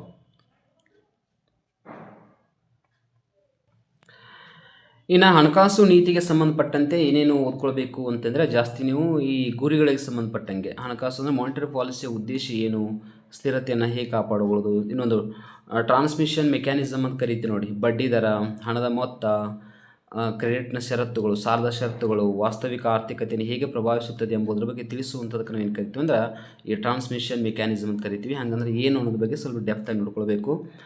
ಇನ್ನು neutrality of money, classical and Keynesian approach ಬಗ್ಗೆ ಸಂಬಂಧಪಟ್ಟಂಗಿದೆ ಇದು. ಇನ್ನು ಟೇಲರ್ ರೂಲ್ ಅಂತ ಬರುತ್ತೆ, ತತ್ವ, ಅವರು ಏನು ಹೇಳಿದ್ದಾರೆ, ಹಣದುಬ್ಬರ ಮತ್ತು ಆರ್ಥಿಕ ಬೆಳವಣಿಗೆ ನಡುವೆ ಹೇಗೆ ಸಮತೋಲನವನ್ನು ಕಾಯ್ದುಕೊಳ್ಬೇಕು ಅನ್ನೋದ್ರ ಬಗ್ಗೆ ಹೇಳಿದ್ದಾರೆ. ಅವ್ರು ಏನು ಹೇಳಿದ್ದಾರೆ ಅನ್ನೋದನ್ನು ತಿಳ್ಕೊಳ್ಬೇಕು. ಆಮೇಲೆ ಫಿಲಿಪ್ಸ್ ಕರ್ವ್ ಬಗ್ಗೆ ನಮಗೆಲ್ಲ ಗೊತ್ತಿದೆ. ಆ್ಯಕ್ಚುಲಿ ಇದು ಹಣದುಬ್ಬರ ಅಂತ ಆಗಬೇಕು ವರ್ಸಸ್ ನಿರುದ್ಯೋಗದ ಸಂಪರ್ಕ ಅಂತ ಕರಿತೀವಿ. ಅಂದರೆ ನಿರುದ್ಯೋಗ ಮತ್ತು ಹಣದುಬ್ಬರ ನಡುವೆ ಇರುವಂತಹ ಒಂದು ಏನು ಈ ಅಂದರೆ ಈ ಹಣದುಬ್ಬರ ಮತ್ತು ನಿರುದ್ಯೋಗದ ನಡುವಿರುವಂತಹ ಒಂದು ಸಂಬಂಧ ಹೇಗಿದೆ, ಹೇಗೆ ಅದನ್ನು ನಿಭಾಯಿಸಲಾಗುತ್ತೆ ಅನ್ನೋದ್ರ ಬಗ್ಗೆ ಹೇಳುವಂಥದ್ದಕ್ಕೆ ನಾವು ಫಿಲಿಪ್ಸ್ ಕರ್ವ್ ಅಂತ ಕರಿತೀವಿ. ಇನ್ನೆಷ್ಟು ಹಣಕಾಸು ಮಾರುಕಟ್ಟೆಗೆ ಸಂಬಂಧಪಟ್ಟಂತೆ ಮನಿ ಮಾರ್ಕೆಟು ಮತ್ತು ಕ್ಯಾಪಿಟಲ್ ಮಾರ್ಕೆಟ್ ಬಗ್ಗೆ ನಾವು ಓದ್ಕೊಳ್ಬೇಕಾಗತ್ತೆ. ಆಮೇಲೆ ಕಾಲ್ ಮನಿ ಅಂತ ಬರುತ್ತೆ, ಟ್ರೆಜರಿ ಬಿಲ್ ಅಂತ ಬರ್ತಾವೆ, ಕಮರ್ಷಿಯಲ್ ಪೇಪರ್ಸ್ ಅಂತ ಬರ್ತಾವೆ, CD ಅಂತ ಬರ್ತಾವೆ, ಓಕೆನಾ. ಆಮೇಲೆ ಮ್ಯೂಚುವಲ್ ಫಂಡ್ ಆಗಿರ್ಬೋದು, ಆಮೇಲೆ NBFC ಮತ್ತು DFI ಇವೆಲ್ಲ ಹೇಳಿದಾಗಿದೆ, ಆಗಲೇ ನಾವು ಜಸ್ಟ್ ಡಿಸ್ಕಷನ್ ಮಾಡಿದ್ರ ಬಗ್ಗೆ. ಆಮೇಲೆ ಹಣಕಾಸು ಒಳಗಳಿಗೆ ಸಂಬಂಧಪಟ್ಟಂಗೆ ಜಾಮ್ ಆಗಿರ್ಬೋದು, ಇವೆಲ್ಲ PMGJDY ಅಂತ ಕರಿತೀವಿ. ಆಮೇಲೆ ಪೇಮೆಂಟ್ ಬಗ್ಗೆ UPI ಇಂಥವೆಲ್ಲ ಕ್ವಶನ್ಸನ್ನು ಹೈಲೈಟ್ ಮಾಡ್ತಿರ್ತಾರೆ. ಇನ್ನೆಕ್ಸ್ಟು ಭಾರತದಲ್ಲಿ ಹಣಕಾಸು ಸುಧಾರಣೆಗೆ ಸಂಬಂಧಪಟ್ಟಂಗೆ ನರಸಿಂಹ ಸಮಿತಿ 1-2 ಕೂಡ ಡಿಸ್ಕಷನ್ ಮಾಡಲಾಗಿದೆ. ಆಮೇಲೆ ನಚಿಕೇತ್ ಮೋರ್ ಇವ್ರ ಬಗ್ಗೆಯೂ ಕೂಡ ಹೇಳಲಾಗಿದೆ, ನಾಯಕ ಮತ್ತು PG ನಾಯಕ್ ಅವರ ಸಮಿತಿ ಏನೇನು ಹೇಳಿದೆ. ಆಮೇಲೆ FRBM ಕಾಯ್ದೆ ಬಗ್ಗೆ ಹೇಳಲಾಗಿದೆ ಮತ್ತು ಬದಲಾವಣೆಗಳ ಬಗ್ಗೆಯೂ ಕೂಡ ಡಿಸ್ಕಷನ್ ಮಾಡಲಾಗಿದೆ. ಆಮೇಲೆ ಬ್ಯಾಂಕ್ ಮರ್ಜ್ಗಳ ಬಗ್ಗೆ, ಆಮೇಲೆ ಪ್ರಾಂಪ್ಟ್ ಕ್ರಿಯೇಟಿವ್ ಆ್ಯಕ್ಷನ್ ಬಗ್ಗೆಯೂ ಕೂಡ ನಾವು ಆ್ಯಕ್ಚುಲಿ ಲಾಸ್ಟ್ ಕ್ಲಾಸ್ಗಳಲ್ಲಿ ಡಿಸ್ಕಷನ್ ಮಾಡಿದ್ವಿ. ಆಮೇಲೆ ಬ್ಯಾಂಕ್ ಕ್ಷೇತ್ರದ ಸವಾಲುಗಳಿಗೆ ಸಂಬಂಧಪಟ್ಟಂತೆ ಸವಾಲುಗಳು ಅಂತಂದರೆ ಆ್ಯಕ್ಚುಲಿ ಒಂದು ಡಿಸ್ಕಷನ್ ನಾನು ಇದೇ ಕ್ಲಾಸಲ್ಲಿ ಡಿಸ್ಕಷನ್ ಮಾಡಿದ್ದೀನಿ ಸ್ಟಾರ್ಟಿಂಗ್ಗೆ.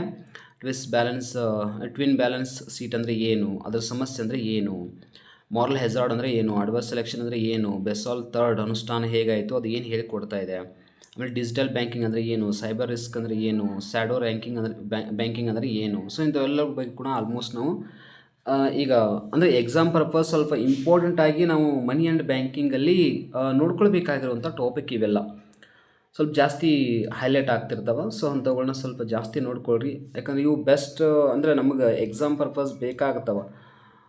ಯಾಕಂದ್ರೆ ನಮಗೆ ಕಾರ್ಯಗಳು ಅಂತ ಬಂದು ಅಂದರೆ ಡೈರೆಕ್ಟಾಗಿ ಕಾರ್ಯಗಳು ಎಷ್ಟು ಅಂತ ಹೆಂಗೆ ಕ್ವಶನ್ ಕೇಳಂಗಿಲ್ಲ. ಅವ್ರು ಕೇಳೋದೇನು ಟ್ವಿಸ್ಟ್ ಮಾಡೇ ಕ್ವಶನ್ ಕೇಳ್ತಾರೆ. ಅವು ಹೆಂಗೆ ಕೇಳ್ತಾರೆ ಅಂದರೆ ಅಲ್ಲಿರುವಂಥ ಒಂದು ಸಣ್ಣ ಸಣ್ಣ ಒಂದು ಕಾನ್ಸೆಪ್ಟ್ ಇರ್ತಾವೆ, ಅವುಗಳ ಬಗ್ಗೆ ಕ್ವಶನ್ಸನ್ನು ಹೈಲೈಟ್ ಮಾಡ್ತಾರೆ. ಸೊ ಹಾಗಾಗಿ ಇಷ್ಟು ಈ ಮನಿ ಆ್ಯಂಡ್ ಬ್ಯಾಂಕಿಂಗ್ ಸಂಬಂಧಪಟ್ಟಂಗೆ ಏನು ಈ banking sector main important banking sector ಸಂಬಂಧಪಟ್ಟಂತೆ ಇರುವಂತಹ ಇಂಪಾರ್ಟೆಂಟ್ ಪಾಯಿಂಟ್ಸ್ ಇವೆಲ್ಲ.